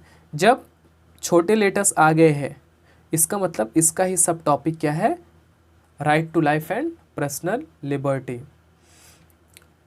तो राइट टू फ्रीडम क्या है? एक ब्रॉडर टॉपिक है, बस उसके अंदर क्या आएगा? Right to life and personal liberty. The foremost right among the right to freedom is the right to life and personal liberty. के जिंदगी की आज़ादी, हमें जीने का हक है ना। ऐसा है कि कोई भी आके जो है दो लाफे दे के चले जा रहा है। And personal liberty, no citizen can be denied his और her life except by procedure as laid down under the law. किसी भी सिटीजन को ये हक नहीं है कि उसकी ज़िंदगी खतरे में कोई डाले या खुद डाले। उसकी ज़िंदगी, अगर वो कोई ऐसे गलत काम कर रहा है तो उसके लिए लॉ एंड ऑर्डर एंड कानून है सज़ा देने के लिए। Similarly no one can be denied his her personal liberty. उसी तरह से कोई भी अपनी पर्सनल आज़ादी को डिनाई नहीं कर सकता। दैट मीन्स कि no one can be arrested without being told the grounds of for such arrest. इसका मतलब कि किसी को अगर पुलिस अरेस्ट कर रही है तो बिना उसको बताए कि क्यों अरेस्ट कर रही है उसको अरेस्ट नहीं कर सकते हैं। अगर अरेस्ट कर लिए तो person has the right to defend himself by a lawyer. का पर्सन को अधिकार है कि वो कानून के थ्रू जावे और अपने आप को डिफेंड करे। Also it is mandatory for the police to take the person to nearest magistrate within 24 घंटे। ये पुलिस की जिम्मेदारी है कि जिसको अरेस्ट कर रहे हैं उसको 24 घंटे के अंदर जो नियरेस्ट मजिस्ट्रेट ऑफिस है वहाँ पे लेके जावे। अब ये the magistrate who is not part of police will decide whether the arrest is justified और नॉट। अब वो मजिस्ट्रेट डिसाइड करेगा कि ये जो अरेस्ट किया गया है सही किया गया है, सही में ऐसा कुछ वो पर्टिकुलर एक्यूज्ड गिल्टी है या नहीं है। The right is just not confined to a guarantee against taking away of an individual's life but his wider application. Various judgment of Supreme Court have expanded the scope of this right. तो इस right का मतलब ये नहीं कि सिर्फ जो है एक इंडिविजुअल की लाइफ से रिलेटेड है, बल्कि इसके वाइडर एप्लीकेशंस हैं जो कि अलग अलग कोर्ट के जजमेंट में इसके स्कोप को एक्सपांड किया गया है। तो जब हम कोर्ट के जजमेंट्स को पढ़ते हैं ना, तब हमें पता चलता है कि हाँ, इसका ये भी एक पर्सपेक्टिव है, ये भी एक पर्सपेक्टिव है। तो अलग अलग जजमेंट्स में जो जज थे उन्होंने इस पर्टिकुलर चीज़ को एक्सपांड किया गया है कि राइट टू लाइफ में ये भी आता है, ये भी आता है, ये भी आता है, अकॉर्डिंग टू देयर व्यू। उन्होंने वो कैसे किस तरह से इसको इंटरप्रेट कर रहे हैं। The supreme court has ruled that this right also include right to live with human dignity. Supreme court ने क्या कहा कि राइट टू लाइफ का मतलब ये नहीं कि सिर्फ ज़िंदगी जीना, बल्कि इज्जत के साथ, इज्जत के साथ हर इंसान की इज्जत करना हर इंसान का हक है, राइट है। और हर इंसान को इज्जत की ज़िंदगी देना ये कॉन्स्टिट्यूशन में, ये राइट टू फ्रीडम में भी आता है। एंड फ्री फ्रॉम एक्सप्लॉयटेशन, के कोई उस पर्टिकुलर इंसान को एक्सप्लॉयट ना कर सके। The court has held the right to shelter and livelihood is also included in the right to life because no person can live without the means of living, that is the means of livelihood। उसके बाद उसी का second सब topic है preventive detention. What is this? बहुत important topic है ये, बहुत अच्छा भी है, बहुत बुरा है। लेट्स सी बहुत अच्छा क्यों है, लेट्स सी बहुत बुरा क्यों है। Ordinarily a person would be arrested after he or she has reportedly committed some offence. अक्सर क्या होता है, किसी को पुलिस पकड़ने तब जाती है अगर उसने कुछ क्राइम किया हो, ठीक है। लेकिन there are exception to this, कुछ एक्सेप्शंस है। क्या एक्सेप्शंस है? Sometimes a person can be arrested simply out of an apprehension that he or she is likely to engage in unlawful activities and imprison for some time without following the above mention procedure. कभी कभी क्या होता है, police शक के दायरे में रखते हुए कि ये पर्टिकुलर इंसान पे मुझे शक है, इस वजह से मैं इसको लेके जा रहा हूँ। तो ये बहुत अच्छी भी चीज़ हो सकती है। सपोज़ पुलिस को पता चला कि कोई जो है बहुत ही सोसाइटी में कुछ ऐसे झगड़े फसाद या फिर कुछ ऐसे भी बहुत सारी इलीगल चीज़ें करने वाला है, तो पुलिस उसको पकड़ के लेके जा रही है। लेकिन सेकेंड टॉपिक के बारे में हम बाद में आएंगे, पहले इसको ख़त्म कर लेते हैं। It means that if the government feels that a person can be threat to law, अगर गवर्नमेंट को लगता है कि आदमी जो है लॉ के लिए एक खतरा बन सकता है, एन ऑर्डर और to the peace and security of the nation, अगर जो राज्य की, जो देश के शांति व्यवस्था है उसके लिए खतरा बन सकता है, इट कैन डिटेन और अरेस्ट दैट पर्सन, तो उस पर्सन को अरेस्ट किया जाता है। This preventive detention can be extended by only for 3 months, ये 3 महीने के लिए एक्सटेंड किया जाता है कि अगर किसी को अभी पकड़ के लेके जा रहे हैं ना, तो सिर्फ 3 महीने तक ही रख सकते हैं जेल में। उसके बाद उनको जो है एडवाइजरी बोर्ड के सामने खड़ा करना पड़ेगा रिव्यू के लिए कि किसको ऐसा ज़बरदस्ती तो नहीं उठा लाए किसी को भी। On the face of it preventive detention looks like an effective tool. जब हम देखते हैं कि अगर मान लो गवर्नमेंट को लगता है कि अरे हाँ, ये पर्टिकुलर इंसान जो है शांति के लिए या किसी भी चीज़ के लिए खतरा बन सकता है, तो on that ground police can arrest that person, but the provision has often been misused by the government. कभी कभी क्या होता है, ये प्रोविज़न जो है गवर्नमेंट के द्वारा मिसयूज किया जाता है, but this provision has often been misuse by the government. Many people think that there must be greater safeguards in the law so that it may not be misused against the people for reason other than that which are really justified। कभी कभी क्या होता है, कोई इंसान ने government के खिलाफ कुछ बोल दिया, अब पता चला गवर्नमेंट तो वही गवर्नमेंट के जिसके खिलाफ बोल रहा है और उनके ही अंडर लॉ एंड ऑर्डर है। अब पुलिस आके पकड़ के लेके जा रही है कि मुझे तेरे ऊपर शक है तो कुछ करने वाला है, लेके गए 3 महीने जो है जेल में सड़ाए, उसके बाद उसको जो है पता नहीं उसको क्या किए, छोड़े या इनकाउंटर कर दिए। सो ये कहीं ना कहीं एक थ्रेट भी है, अच्छा भी है, बुरा भी है, but it's depend on government how they are utilising this provision. In fact, there is a clear tension between right to life and personal liberty and the provision for preventive detention। कि right to life का जो freedom है और इस preventive detention के बीच में एक टेंशन है कि एक तरफ तो हम आज़ादी की बात कर रहे हैं, एक तरफ हम बिना कुछ सबूत दिए कुछ उसको अरेस्ट करके लेके चले जा रहे हैं, तो ये खतरे की घंटी है। इंसान के लिए, इस पर्टिकुलर सिटीजन के लिए। राइट टू फ्रीडम का ही थर्ड सब टॉपिक है अदर फ्रीडम्स। अदर फ्रीडम्स में क्या क्या आता है? You can see that under the right to freedom there are some other rights as well. जैसा कि हम पढ़ते हुए आ रहे हैं, प्रिवेंटिव डिटेंशन और एक पढ़े, these rights how are not absolute. ये राइट्स एकदम एब्सोल्यूट नहीं है। एब्सोल्यूट मतलब कि अगर हमें फ्रीडम ऑफ स्पीच दे दिया गया, दैट डजंट मीन कि you can abuse anyone whoever see in the street. इसका मतलब नहीं तुम चुरा चलते कि उसको भी गाली दे दो। Each of these is subject to restriction imposed by the government. हर एक जो प्रोविजन है वो कुछ रेस्ट्रिक्शन के साथ आता है। For example freedom of speech की बात करते हैं, एक्सप्रेशन की बात करते हैं, ये subject to restriction such as public order, peace and morality. अगर कोई एक इंसान है जो जिसके वजह से पीस, राज्य की जो शांति व्यवस्था है वो भंग हो रही है, तो फिर वहाँ पे उसके फ्रीडम पे रेस्ट्रिक्शंस लगाए जाएंगे कि nobody can do anything in public places. Freedom to assemble to is to be exercise peacefully and without arm. ये आज़ादी है कि हम एक जगह इकट्ठा हो सकते हैं बिना कोई हथियार के। द गवर्नमेंट में impose restrictions in certain areas declaring the assembly of 5 और मोर पर्सन एज अनलॉफुल। जैसे लॉकडाउन में हुआ कि 2-3 लोग एक साथ नहीं खड़े हो सकते थे ना, तब तो ये नहीं कर सकते थे ना, ये मेरा फ्रीडम ऑफ, ये आज़ादी है मेरी साथ में घूमने की, या साथ में एकत्रित होने की। Such powers can be easily misuse by the administration. और ऐसी पावर्स का मिसयूज आसानी से किया जा सकता है गवर्नमेंट के द्वारा। The genuine protest against an act or policy of government by the people may be denied. ऐसे में क्या हो सकता है, अगर मान लो कोई एक पर्टिकुलर सिटीजन ऑफ इंडिया किसी भी पॉलिसी के खिलाफ, उन्हें ऐसा लग रहा है कि ये नहीं सही है और उनके खिलाफ आवाज़ उठा रहे, तो गवर्नमेंट क्या करेगी? परमिशन नहीं दे रही है। क्या करोगे?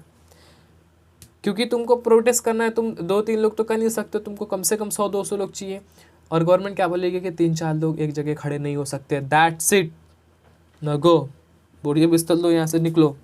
However if the people are aware and vigilant, however if the people are aware and vigilant in the regard to their rights and choose to protest against such act of administration such as misuse becomes rare।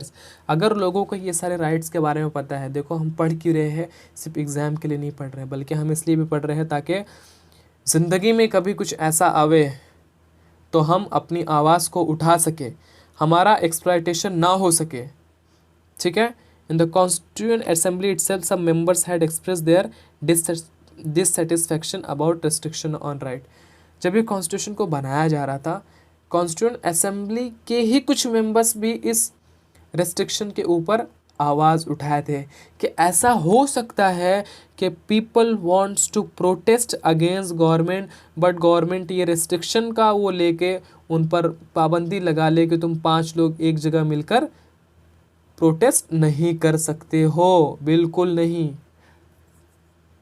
समझ में आई बात?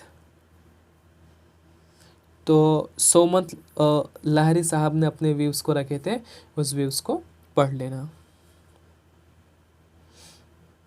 उसके बाद freedom of right to freedom का ही next सब topic है rights of accused. एक अक्यूज्ड जिसे दोषी माना जा रहा है कि ये पर्टिकुलर आदमी ने कुछ तो गुनाह किया हुआ है, तो उसके क्या क्या राइट्स हैं? उसके जो है 3 बड़े मेजर राइट्स है।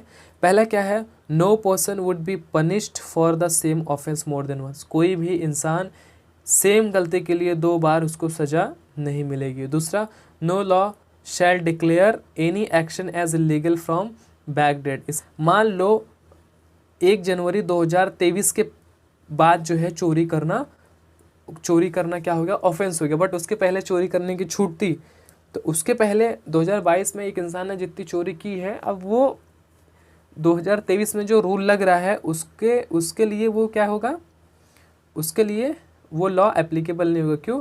क्योंकि वो लॉ 2023 से स्टार्ट हो रहा है। तो अब 2023 में अगर कोई चोरी करेगा तो फिर उसको क्या होगा? सज़ा मिलेगी। No person shall be asked to give evidence against himself और हरसेल्फ। कोई भी इंसान का खुद के लिए मैं गिल्टी हूँ उससे नहीं लिया जा सकता एविडेंस। क्यों? अगर ऐसा होता तो क्या करते पुलिस वाले? मार के उसको मार डालते, ये बोल के कि चल मेरे को प्रूफ दे। तो ये कुछ राइट्स है अक्यूज्ड के। So we all should know all these rights. So next fundamental right है right against exploitation. So in our country there are millions of people who are underprivileged and deprived. हमारे देश में बहुत सारे लोग हैं जिन्हें बहुत सारी सुविधाओं का अवसर नहीं मिल पाता है और बहुत सारे लोग को एक्सप्लॉइट किया जाता है. कैसे? They may be subjected to exploitation by their fellow human being. जो उनके साथ के इंसान है ना वही उनको एक्सप्लॉइट करते हैं. कैसे? एक अमीर आदमी एक गरीब आदमी को काम पे रख रहा है और उन्हें जो है काम कराने के बाद पैसे भी नहीं दे रहा है. जैसे one such form of exploitation और कंट्री हैज़ बीन बेगार और फोर्स लेबर. बेगार मतलब काम करा लिए पैसे भी नहीं दे रहे, या फिर ज़बरदस्ती काम कराया जा रहा है विदाउट पेमेंट, बिना पैसे के. Another closely related form of exploitation is buying and selling of human being, जिसे हम ह्यूमन ट्रैफिकिंग भी बोलते हैं कि इंसानों को खरीदो फरोख्त करना, खरीदना और बेचना. And using them as a slave, उन्हें एक नौकर की तरह यूज़ करना. Both of these are prohibition under the constitution. ये दोनों भी चीज़ें कॉन्स्टिट्यूशन में साफ तौर से मना है कि ये चीज़ें नहीं कर सकते. हम बेगारी नहीं करवा सकते किसी से, या फिर फोर्स लेबर नहीं करा सके किसी से, या फिर इंसानों को खरीद और फरोख्त नहीं करा सकते. Forced labour was impose by landlords. Force labour किसके द्वारा इम्पोज किया गया था? लैंड लॉर्ड्स के द्वारा. मनी लेंडर जो उधार देते थे, या फिर वो अलग लोग जो बहुत ही मालदार होते थे पास्ट में, पुराने समय में इन लोगों के द्वारा ये सारी चीज़ें स्टार्ट की गई थी. Some form of bonded labour still continues in our country. कुछ उसी से इंस्पायर्ड बॉन्डेड लेबर आज भी हमारे देश में कंटिन्यू है, specially in brick clean work. इस काम में ब्रिक क्लीन वर्क क्या होता है? ये इमेज देख के कुछ याद आ रहा है तो इसको कहते हैं ब्रिक क्लीन वर्क. और लेकिन अब इसे भी क्या डिक्लेयर कर दिया गया है कि ऐसा कराना क्राइम है और ये पनिशेबल है, कोर्ट एक्शन ले सकता है. कोर्ट क्या करेगा? कोर्ट एक्शन ले सकता है अगर तुम किसी से ज़बरदस्ती ऐसा फोर्स लेबर करवा रहे हो. तो आई hope you got the point. इसके साथ साथ कॉन्स्टिट्यूशन इस चीज़ को भी अलाउ नहीं करता है कि बच्चों को रोज़गार दिया जाए जो कि 14 साल से कम है. कैसे जॉब्स? जैसे फैक्ट्रीज़ में या फिर माइनिंग में होते ना, जैसे क्रैकर्स की फैक्ट्रीज होती है और माइनिंग की फैक्ट्रीज होती है, तो वहाँ पे ये अगर वहाँ पे चाइल्ड लेबर कराना इलीगल है. And right to education becoming a fundamental right for the children. The right against exploitation has become more meaningful. तो ऐसे चीज़ में बच्चे का फंडामेंटल राइट है कि उसको कम से कम पहले उसका राइट टू एजुकेशन जो फंडामेंटल राइट है वो मिल जावे. उसके बाद फिर वो अपना जब अच्छी पढ़ाई लिखाई कर लेगा तो कुछ भी ज़िंदगी में अच्छा कर लेगा. नेक्स्ट फंडामेंटल राइट है right to freedom of religion. According to our constitution everyone enjoys the right to follow the religion of their his और हर चॉइस. जिसको जो रिलीजन पसंद है वो उसको फॉलो कर सकता है कॉन्स्टिट्यूशन के according. This freedom is considered as a hallmark of democracy. Historically there were rulers and emperors in different part of the world who did not allow resident of their countries to enjoy the freedom of religion. के past में ऐसा हुआ कि कुछ rulers थे जो कि वो ये अलाउ नहीं करते थे कि वो कोई इंसान जो है अपनी पसंद के रिलीजन को फॉलो कर सकता है. बट हमारा कॉन्स्टिट्यूशन ये आज़ादी देता है हर एक इंडिविजुअल सिटीजन ऑफ इंडिया के कि जिसको जो मन करे वो रिलीजन को फॉलो कर सकता है. Persons following a religion different from that of the ruler were either prosecuted or force to convert to the official religion of the ruler. तो क्या होता था पुराने टाइम में कि जो राजा का रिलीजन रहता था उसको या तो पकड़ लिया जाता था या तो उसको बोला जाता था कि तुम भी इसी रिलीजन में कन्वर्ट हो जाओ जो रिलीजन वो रूलर का रहता था. Therefore democracy has always incorporated the freedom to follow the religion of one choices as one of its basic principle. So constitution क्या करता है? हमें ये आज़ादी देता है कि हम कोई भी रिलीजन को फॉलो कर सकते हैं जो अपने को लगता है सही है गलत है वो अपने चॉइस के ऊपर है. कॉन्स्टिट्यूशन हमें आज़ादी देता है. क्या था topic? Right to freedom of religion. इसी का सब टॉपिक है freedom of faith and worship in India everyone is free to choose a religion and practice their religion. India में हम अपनी पसंद का रिलीजन चूज कर सकते हैं और उसको प्रैक्टिस भी कर सकते हैं। Freedom of religion also includes the freedom of conscience. This means that a person may choose any religion or may choose not to follow any religion. That means कि अगर एक जो भी इंडिया का सिटीजन है वो चाहे कोई रिलीजन को फॉलो करे या ना करे, it's their choice. Freedom of religion includes the freedom to profess, follow and propagate any religion. तो फ्रीडम टू रिलीजन में ये सारी चीज़ें आ रही कि वो जो फॉलो कर रहा है उसको प्रोपोगेट भी कर सकता है। Freedom of religion is subject to certain limitations, लेकिन कुछ इसमें लिमिटेशंस है जो गवर्नमेंट लगा सकती है on the practice of freedom of religion in order to protect public order. Public order को प्रोटेक्ट करने के लिए गवर्नमेंट क्या कर सकती है, कुछ लिमिटेशंस लगा सकती है। In that case freedom of religion is not an unlimited right, वो अनलिमिटेड राइट नहीं है।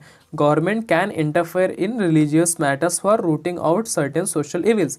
फॉर एग्जाम्पल पास्ट में क्या हुआ था, गवर्नमेंट ने कुछ चीज़ों को बैन किया था, जैसे सती प्रथा क्या थी कि पहले जब अगर हस्बैंड की डेथ हो जाती थी तो उसकी चिता में उस पर्टिकुलर वीमेन को भी जलना पड़ता था। बाईगेमी भी इंडिया में बैन है, बाईगेमी भी बैन है। अभी पूछोगे कि मुस्लिम्स 4 शादी करते हैं तो वो एक्सेप्शन है, मुस्लिम्स के लिए अलाउड है 4 शादी करना। अलॉन्ग विद दैट गोवा के हिंदूज के लिए भी अलाउड है और वेस्टर्न कोस्ट में भी अलाउड है like bigamy, but overall bigamy ban है। इसमें डिटी, so there are some exceptions.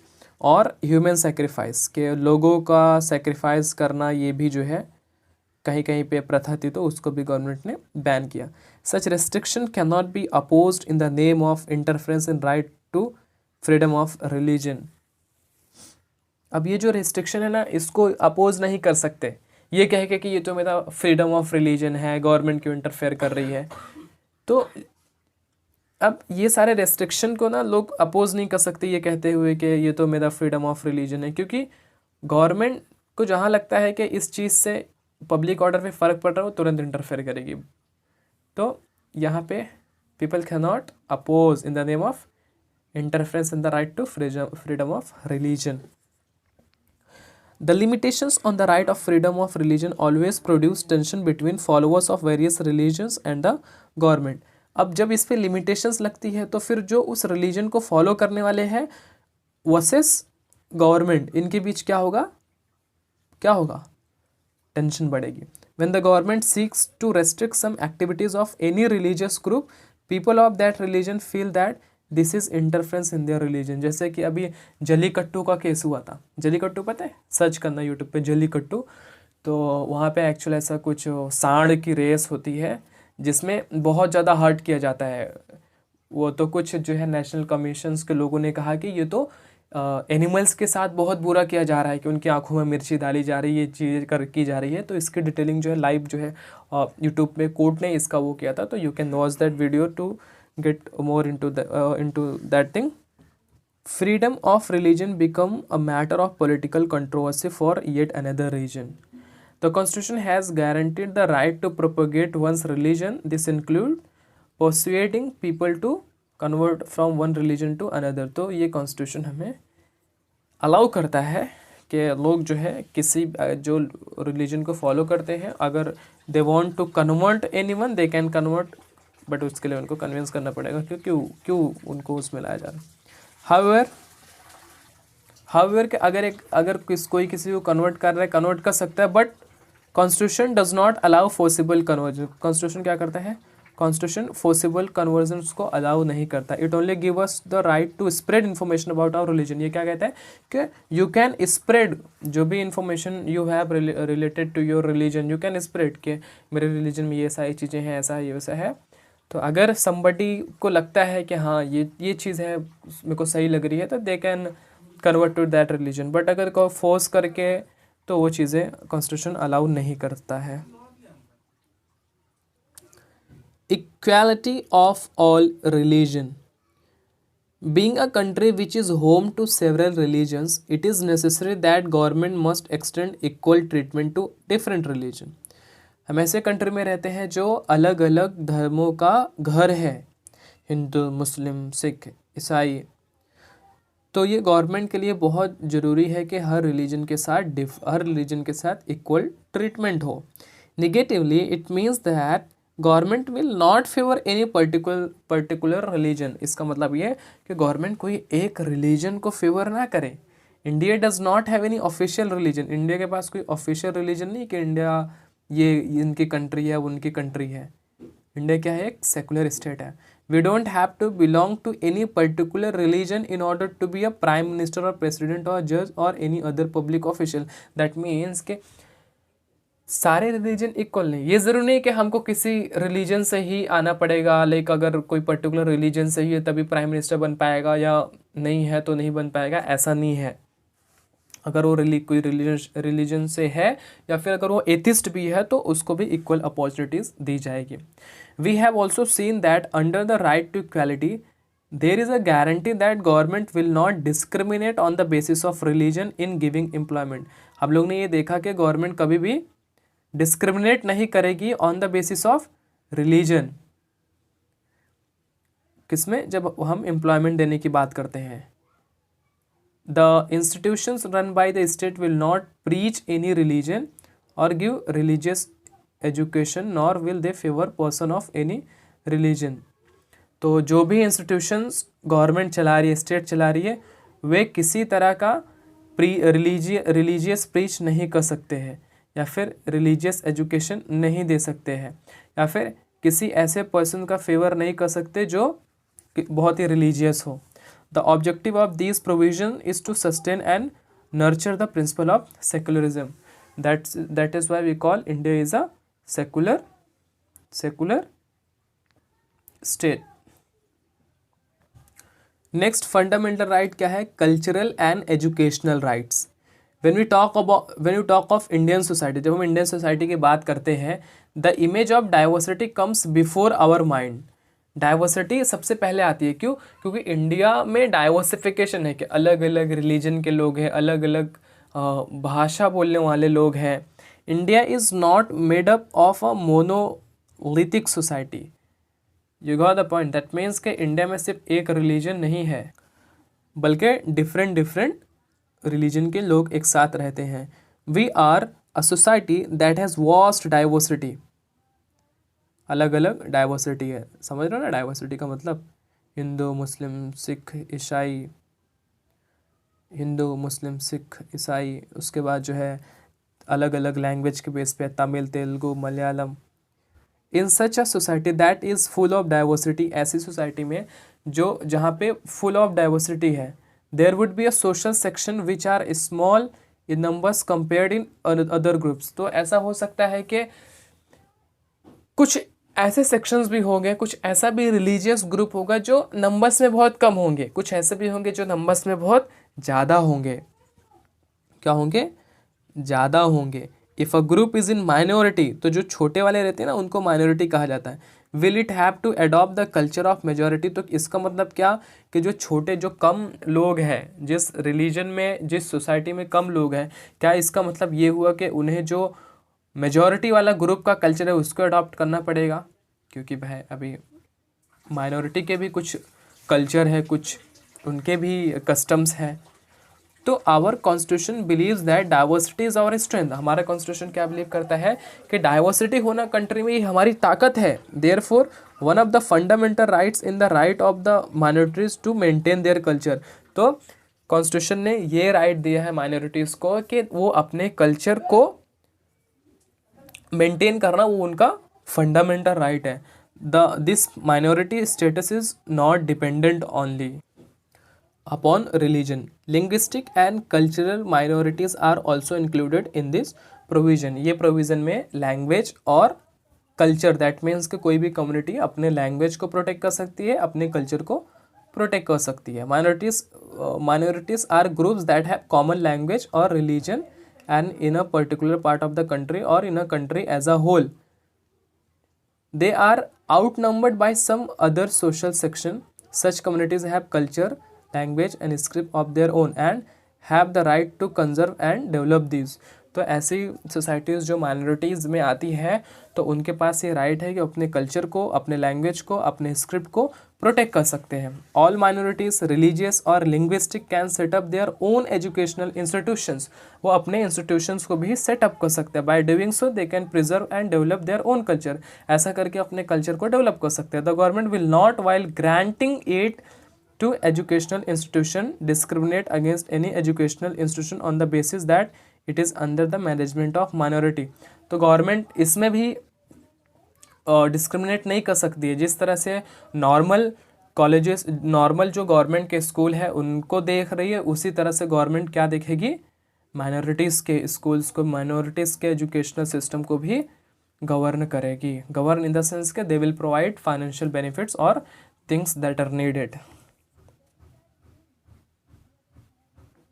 Next fundamental right is right to constitutional remedies. What is that? इसको हम समझते हैं। One would agree that our constitution contains a very impressive list of fundamental rights। हर कोई इस बात से एग्री करेगा कि हमारा कॉन्स्टिट्यूशन बहुत ही अच्छे बहुत ही इंप्रेसिव फंडामेंटल राइट्स देता है।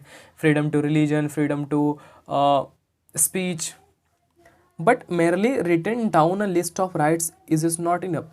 कि सिर्फ जो है राइट्स को लिखना is not enough. There has to be a way through which they could be realised in practice and defended against any attack of these rights. सिर्फ उन राइट्स को लिस्ट कर देना ही नहीं है कि सिर्फ लिखने से काम नहीं होगा, बल्कि उसको प्रोटेक्ट करने के लिए भी कुछ राइट्स होने चाहिए।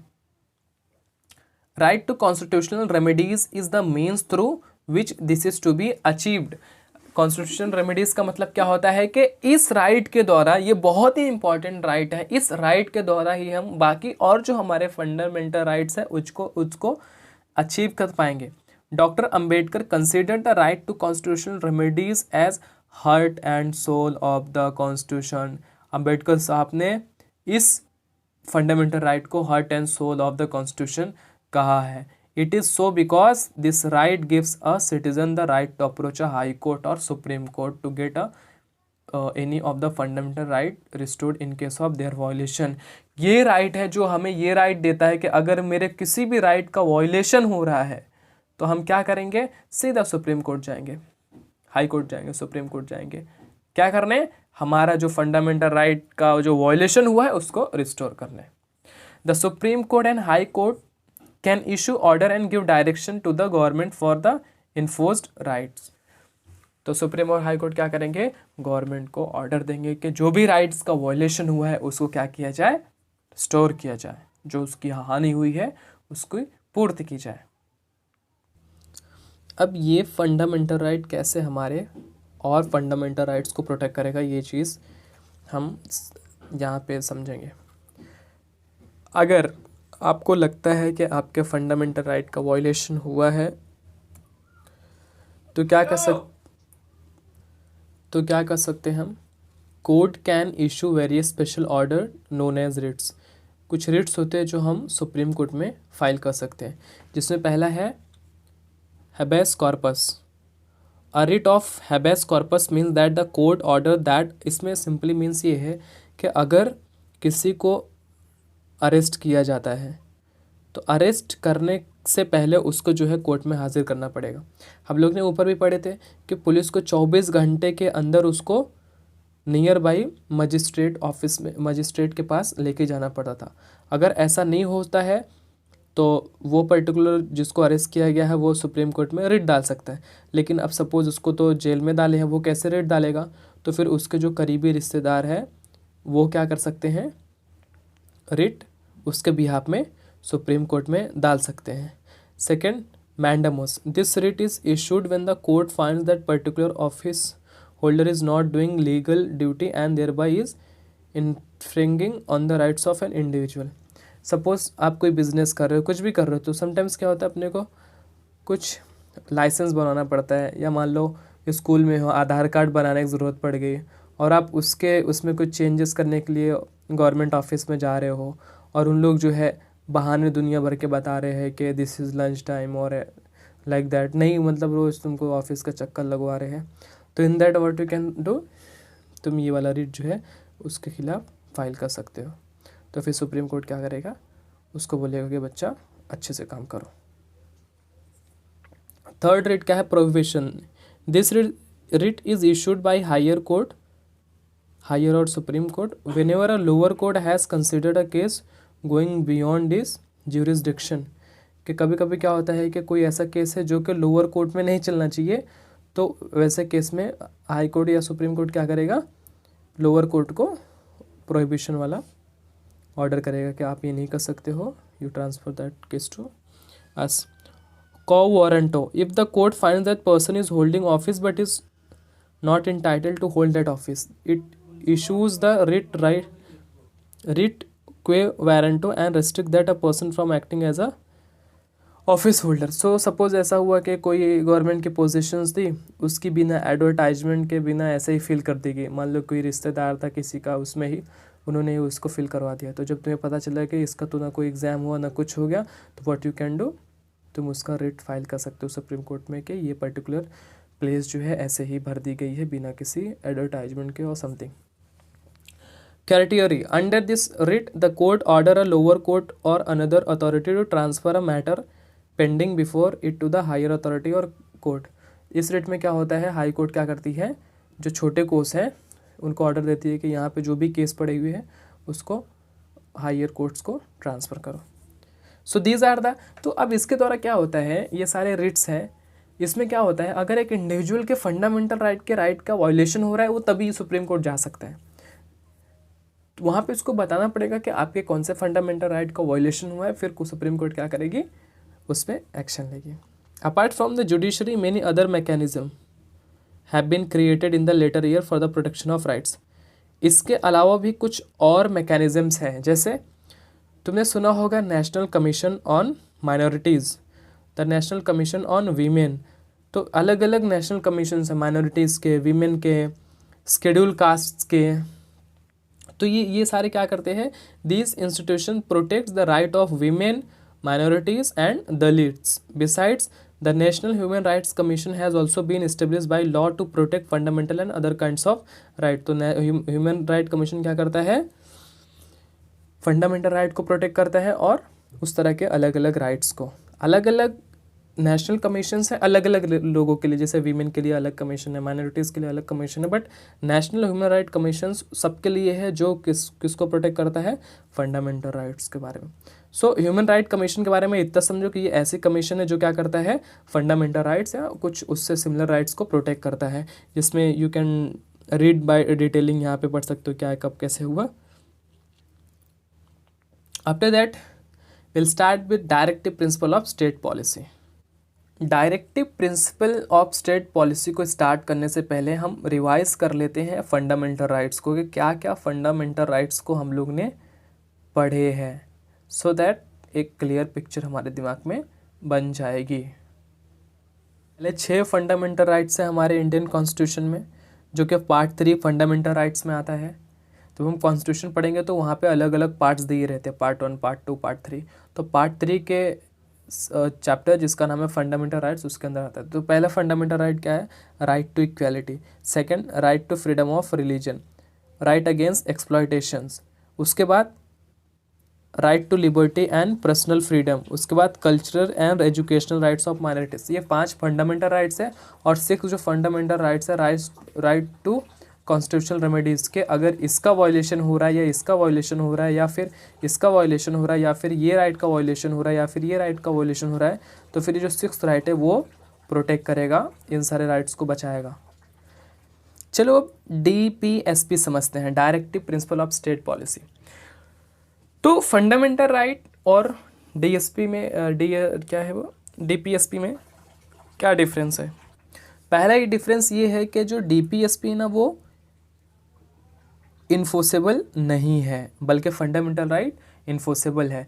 कि अगर कोई फंडामेंटल राइट को वायलेट कर रहा है तो उसको क्या होगा, उसके ऊपर क्या होगा, उसको फिर सुप्रीम कोर्ट क्या लेगी, एक्शन लेगी। बट अगर DPSP जो है गवर्नमेंट के लिए रहता है, इट्स लाइक अ DPSP को अगर सिंपल टर्म्स में समझना है तो ऐसा समझो, कुछ रिकमेंडेशन कि गवर्नमेंट को ऐसा करना चाहिए, ऐसा करना चाहिए। अगर गवर्नमेंट कर रही है बहुत अच्छी बात है, अगर नहीं कर रही है मीन्स कोई नहीं, बट एक रिकमेंडेशन है कि बच्चों को फ्री शिक्षा मिलनी चाहिए, बच्चों के लिए हॉस्पिटल या फिर लोगों के लिए हॉस्पिटल, तो ये सारे क्या है कॉन्स्टिट्यूशन में रिकमेंडेशंस दी हुई है। We can not go to the court asking the court to instruct the government to implement the policy. DPSP जो है हम कोर्ट से नहीं कह सकते कि जो है गवर्नमेंट को बोलो ये करने वो करने, बल्कि ये एक कॉन्स्टिट्यूशन में गवर्नमेंट के लिए कुछ यूँ कह सकते हो कि जैसे बोलते हैं ना कि जैसे हमें कोई कहे रोज़ सुबह उठना चाहिए, सेहत के लिए अच्छा होता है। अब हम उठ रहे हैं नहीं उठ रहे हैं, तो जो अपने को वो ज्ञान दे रहा है ना कि सुबह उठना चाहिए, वो अपने को पनिश करने नहीं आएगा। सेम वे ऐसे ही कॉन्स्टिट्यूशन गवर्नमेंट का कहती है कि स्कूल खोलना चाहिए, बच्चों की शिक्षा 10वीं तक फ्री करनी चाहिए, सबको हेल्थ मिलना चाहिए। ये सारे कुछ पॉलिसीज़ है कॉन्स्टिट्यूशन में जो गवर्नमेंट को चाहिए इम्प्लीमेंट करे, बट अगर गवर्नमेंट नहीं करती है तो ये फोर्सेबल नहीं है, बल्कि इस पर कोई भी सुप्रीम कोर्ट जाके ये नहीं कह सकता कि गवर्नमेंट को बोलो ये पॉलिसी को वो करे। These guidelines are non justiciable, ये सिर्फ एक गाइडलाइंस है गवर्नमेंट के लिए। That is parts of the constitution that can not be enforce by judiciary, ये ऐसा पार्ट है जो जुडिशरी के द्वारा फोर्स नहीं किया जा सकता। दोज हु फ्रेम और constitution thought that the moral force behind these guidelines would ensure that government would make them seriously. Besides, they expect the people who would also hold the government responsible for the implementing these directives. और constitution maker ये भी ध्यान में रख रहे थे कि जो उस टाइम पे गवर्नमेंट में रहेंगे वो इन चीज़ों का ध्यान रखेंगे कि जब उनकी गवर्नमेंट है तो वो कुछ ये सारे गाइडलाइंस को अपने स्टेट में इम्प्लीमेंट करना चाहेंगे। So a separate list of policy guidelines is included in the constitution, तो इसकी एक लिस्ट है जो कॉन्स्टिट्यूशन में लिस्ट की गई है, और उसी लिस्ट को this list of these guidelines is called as DPSP, directive principle of state policy, जो गवर्नमेंट के लिए है। मैं वो लिस्ट बताया ना कि जैसे स्कूल बनाओ, हॉस्पिटल बनाओ, ये सब कुछ समझो ऐसे कुछ गाइडलाइंस दिए हुए हैं, तो उसी लिस्ट को हम क्या कहते हैं directive principle of state policy. ये क्या है, ये फोर्सेबल नहीं है, और फंडामेंटल राइट क्या है, फोर्सेबल। अगर कोई वॉयलेट कर रहा है तो हम लोग रिट पिटिशन करके कॉन्स्टिट्यूशन उधर सुप्रीम कोर्ट जा सकते हैं। जो what do the directive principle contain, directive principle क्या कंटेन करता है। The chapter on directive principle list mainly 3 things, basically 3 चीज़ को लिस्ट करता है। पहला क्या, the goals and objective that we are as a society should adopt, कुछ ऐसे गोल्स एंड ऑब्जेक्टिव जो एज अ सोसाइटी अडॉप्ट करना चाहिए। कि हर सोसाइटी क्या सोचेगी कि एक अच्छा स्कूल हो, अच्छा हॉस्पिटल हो और लोगों के लिए घर हो, तो अगर समझो ये सोसाइटी का ऑब्जेक्टिव है तो गवर्नमेंट को उसको फुलफिल करना चाहिए। Certain rights that individual should enjoy apart from the fundamental rights, के कुछ और राइट्स भी हर एक इंडिविजुअल को मिलना चाहिए फंडामेंटल राइट के अलावा। Certain policies that government should adopt, government जो है पॉलिसीज़ लाती रहती है, जैसे बहुत कोई बुजुर्ग है तो उसके लिए पॉलिसी आती है, या फिर एजुकेशन की पॉलिसी आती है, एजुकेशन लोन, बहुत सारी चीज़ें होती हैं। तो ये क्या था, you may get some idea of the vision of makers of our constitution by looking at the some of the directive principle shown below. तो कुछ प्रिंसिपल को हम जब पढ़ेंगे तो हमें हमारे जो फ्रेमर्स थे कॉन्स्टिट्यूशन के, उनके विजन के बारे में पता चलेगा कि वो क्या सोच रहे थे जब ये डीपीएसपी को बना रहे थे। They pass several zamindari, the governments from time to time try to give effect to some directive principle of state policy. और ऐसा भी नहीं है कि गवर्नमेंट ने खाली वो गाइडलाइंस को पढ़ के ऐसा छोड़ दिया, नहीं नहीं, गवर्नमेंट ने टाइम टू टाइम कुछ पॉलिसीज़ को इम्प्लीमेंट भी करते रहे। जैसे ज़मींदारी एबुलेशन बिल्स, नेशनल बैंक को नेशनलाइज किया, enacted numerous factory loss, fixed minimum wage के कम से कम लोगों को इतना मिलना चाहिए, cottage and small industries were promoted, and provisions for reservation for the uplift of the schedule caste and schedule tribes वो मेड। तो ये सारे कुछ पॉलिसीज़ है थी जो गवर्नमेंट ने टाइम टू टाइम इम्प्लीमेंट की। Such efforts to give an effect to the directive principle include the right to education, इसको भी लाया गया। Formation of panchayati raj institution all over the country, partial right to work under employment guarantee programme and the mid day meal scheme. ये सारी चीज़ें किसके तहत आई, ये सारी चीज़ें इसी directive principle of state policy के ही तहत आई है। So I hope you got the point के डीपीएसपी होता क्या है। Simply it is a guidelines for the government. अगर वो इम्प्लीमेंट कर रहे बहुत अच्छी बात है, हम उनको वोट देकर फिर अगले 5 साल के रखेंगे। अगर नहीं कर रहे कोई बात नहीं, हम देखेंगे, नहीं कर रहे उनको कोर्ट पे तो जाके हम केस नहीं कर सकते, but will keep a track of that and will see in next 5 year.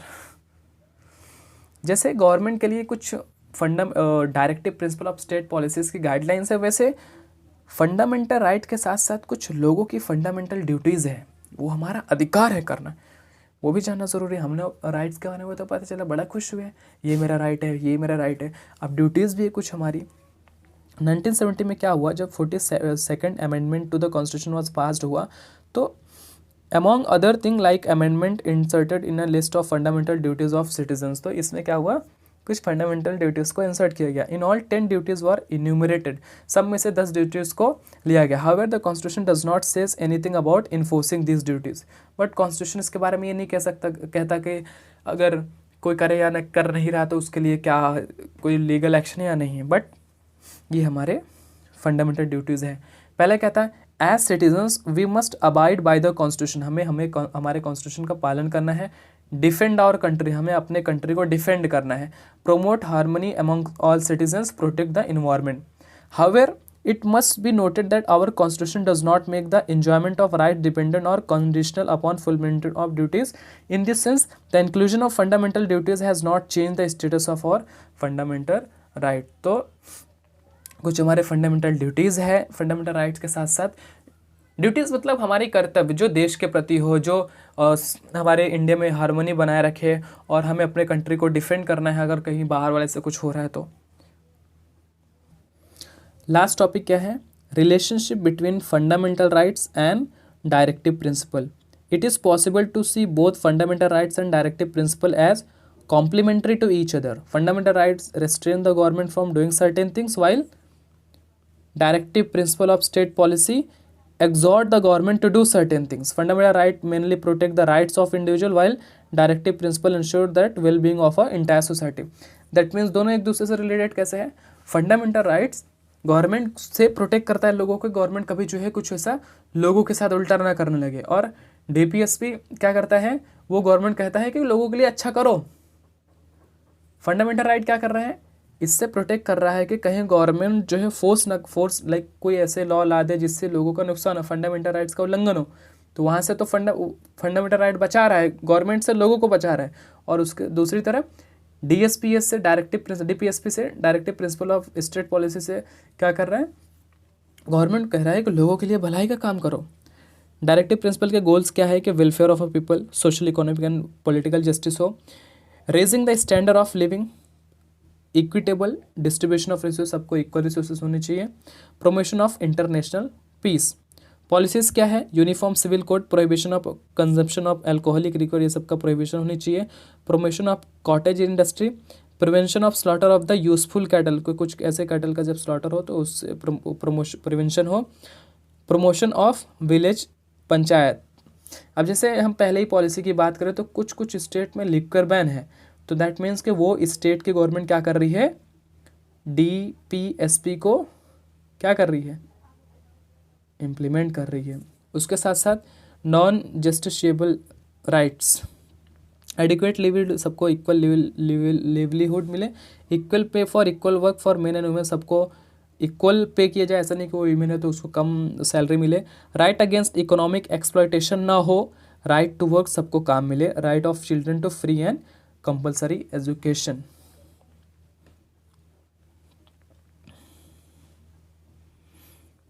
However, at times when governments intend to implement directive principle of state policy, it can come to conflict with fundamental rights of the citizen. कभी कभी ऐसा हुआ कि जब government ने सोचा कि चलो हम लोग directive principle of state policy को इम्प्लीमेंट करते हैं, तो वो फंडामेंटल राइट्स के साथ कॉन्फ्लिक्ट करने लगा। कैसे, the problem arose when the government sought the pass law the abolish zamindari system. ये कब हुआ, जब गवर्नमेंट चाहती थी कि वो, जब उसने क्या किया, एक लॉ, गवर्नमेंट ने लॉ पास किया जमींदारी सिस्टम को ख़त्म करने के लिए। This measures were opposed on the ground that they violated right to property. जब जमींदारी सिस्टम का वो लाया कि भाई ज़मीन ज़्यादा किसके पास नहीं रहनी चाहिए, तो उस टाइम पे हमारे पास राइट टू प्रॉपर्टी का एक फंडामेंटल राइट था। जब वहाँ पे इक्वालिटी लाने के लिए गवर्नमेंट ऐसा लॉ ला रही है कि जमींदारी सिस्टम को ख़त्म कर दिया जाए, तो यहाँ पे कहीं ना कहीं फंडामेंटल राइट का वायलेशन हो रहा है, राइट टू प्रॉपर्टी का, कि मेरे पास प्रॉपर्टी रखने का अधिकार है और तुम कह रहे हो कि नहीं, जमींदारी सिस्टम को ही ख़त्म कर दो।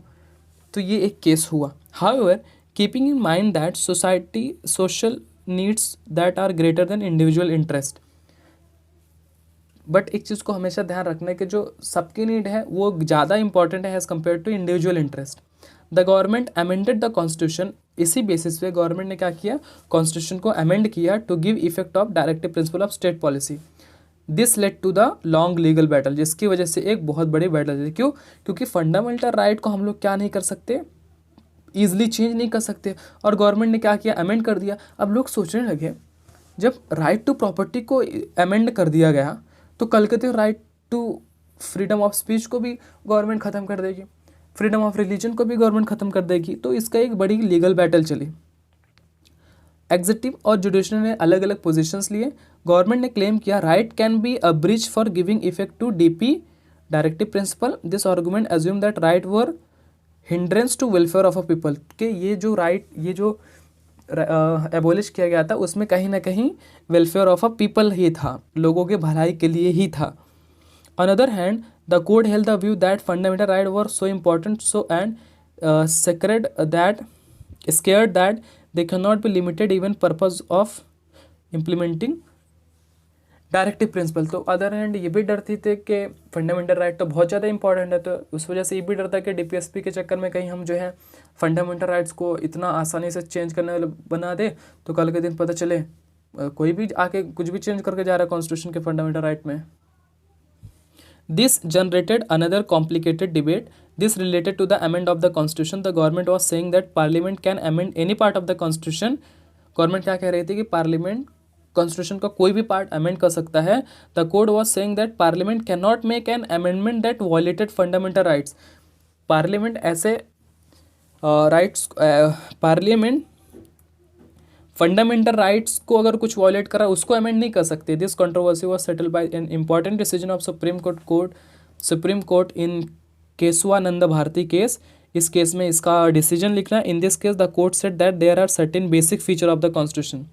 कुछ कॉन्स्टिट्यूशन के बेसिक फीचर्स हैं, this can not be change by parliament. We shall discuss this greater in detail chapter 9 constitution as a living document. तो यहाँ पे मैं बेसिक से बता देता हूँ क्या होता है कि अगर अभी दिमाग में आ रहा होगा ना कि जैसे राइट टू प्रॉपर्टी को गवर्नमेंट ने हटा दिया, ऐसे ही कल के दिन राइट टू लाइफ को भी हटा सकती है। तो ऐसे में ये सुप्रीम कोर्ट ने क्या बोला कि parliament can not change basic feature. अब ये बेसिक फीचर को कॉन्स्टिट्यूशन ने बताया नहीं कि बेसिक फीचर क्या है। अब क्या होगा, पार्लियामेंट अगर चाहेगी ना कि फंडामेंटल राइट में से किसी एक को हटा दो तो वो कहाँ किसके पास जाएगा, सुप्रीम कोर्ट के पास। सुप्रीम कोर्ट क्या बोलेगी, मुझे ये चेक करना पड़ेगा क्या ये बेसिक राइट बेसिक फीचर्स को तो नहीं वायलेट कर रहा है। अब ये कॉन्स्टिट्यूशन सुप्रीम कोर्ट के पास पावर है कि वो इसको पास करे या वॉइड करे। तो जो इसकी डिटेलिंग हम कहाँ पढ़ेंगे, chapter 9 constitution as a living document. इसके साथ साथ थोड़ा सा हम पढ़ लेते हैं राइट टू प्रॉपर्टी के बारे में। Right to property, behind the controversy about the relationship between right and directive principle, fundamental right और डायरेक्टिव प्रिंसिपल के बीच में जो कंट्रोवर्सी थी, there was one important reason, उसके पीछे एक वजह थी। The constitution originally there was a fundamental right to acquire possess and maintain property. ये हमारा क्या था, फंडामेंटल राइट था। But constitution made it clear that property could be taken away by the government for public welfare since 1950। तो but constitution ने ये बता दिया था कि प्रॉपर्टी ली जा सकती है लोगों के भलाई के लिए। Government made many laws that limited this right to property. बहुत सारे लॉस है जिसमें राइट टू प्रॉपर्टी को लिमिट करा जा सके। This right was at the center of the long debate over the relationship between rights and directive principle. Finally, in 1973, the Supreme Court gave a decision that the right to property was not part of the basic structure of the Constitution. तो Supreme court ने क्या बोला कि right to property basic structure of constitution का part है ही नहीं है, तो यू कैन अमेंड। बट अभी इससे क्या समझ में आ रहा है कि अब सुप्रीम कोर्ट के ऊपर है वो डिसाइड करेगा क्या बेसिक स्ट्रक्चर है क्या नहीं है। Therefore parliament had power to abridge the right by amendment in 1978. The 944 amendment to the constitution removed the right to property from the list fundamental right and converted it to the simple legal right. और उसको क्या कर दिया, fundamental right से simple legal right में convert कर दिया। What difference do you think the change of status makes in the right to property? इससे क्या फ़र्क पड़ेगा, आप लोग जो है कमेंट करके बताइए। So we are at end of the chapter. Is it left anything? Nothing.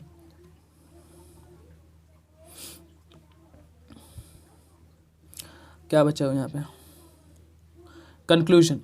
अब थोड़ा सा कंक्लूजन भी पढ़ लेते, पूरा चैप्टर पढ़ लिए है तो। In writing of the Jyotirao Phule 1827-1890, a radical social reformer from Maharashtra, we find one of the earliest expression of the view that rights included both freedom and equality. During national movement, this idea of right was further sharpened and expanded to constitutional right. Our constitution reflects that long tradition and listed the fundamental rights. Since 1950, judiciary has functioned as an important protector of the rights. 1950 से ये judiciary का ही main role आ गया, क्योंकि parliament law बनाते हैं, ठीक है, लेकिन अगर पार्लियामेंट कभी समझो फंडामेंटल राइट्स को ले ली, उसमें अमेंड करना चाहती है, तो अब उसने लॉ बनाया तो कौन बताएगा कि बेसिक फीचर को वॉलेट कर रही है कि नहीं कर रही है? Supreme court. तो इनडायरेक्टली किसके पास पावर आ गई है फंडामेंटल राइट्स को अमेंड करने की? Supreme court. Like supreme court नहीं अमेंड करती है कॉन्स्टिट्यूशन, तो पार्लियामेंट बनाती है, बट इसको लाइक लागू करना है नहीं करना वो किसके हाथ में है? सुप्रीम कोर्ट में। Judicial interpretation have expanded the scope of rights in many respect. अब जुडिशियल क्या उसका इंटरप्रिटेशन निकाल रही है, क्या मतलब निकाल रही है, क्या उसको समझ में आ रहा है कि बेसिक फीचर्स है कि नहीं है? The government and administration of our country function within the overall framework. हमारी गवर्नमेंट और एडमिनिस्ट्रेशन कैसे वर्क करती है? ओवरऑल फ्रेमवर्क के अंदर। Rights enforce limitation on function of the government and ensure democratic government governance of a country. So ये हमारा यहाँ पे ख़त्म होता है। For exercises you can join the Telegram group, वहाँ पे आपको आंसर्स भी मिल जाएंगे, और कोई डाउट रहेगा तो you can ask there. Thank you so much for watching this video. Saddam here, signing off.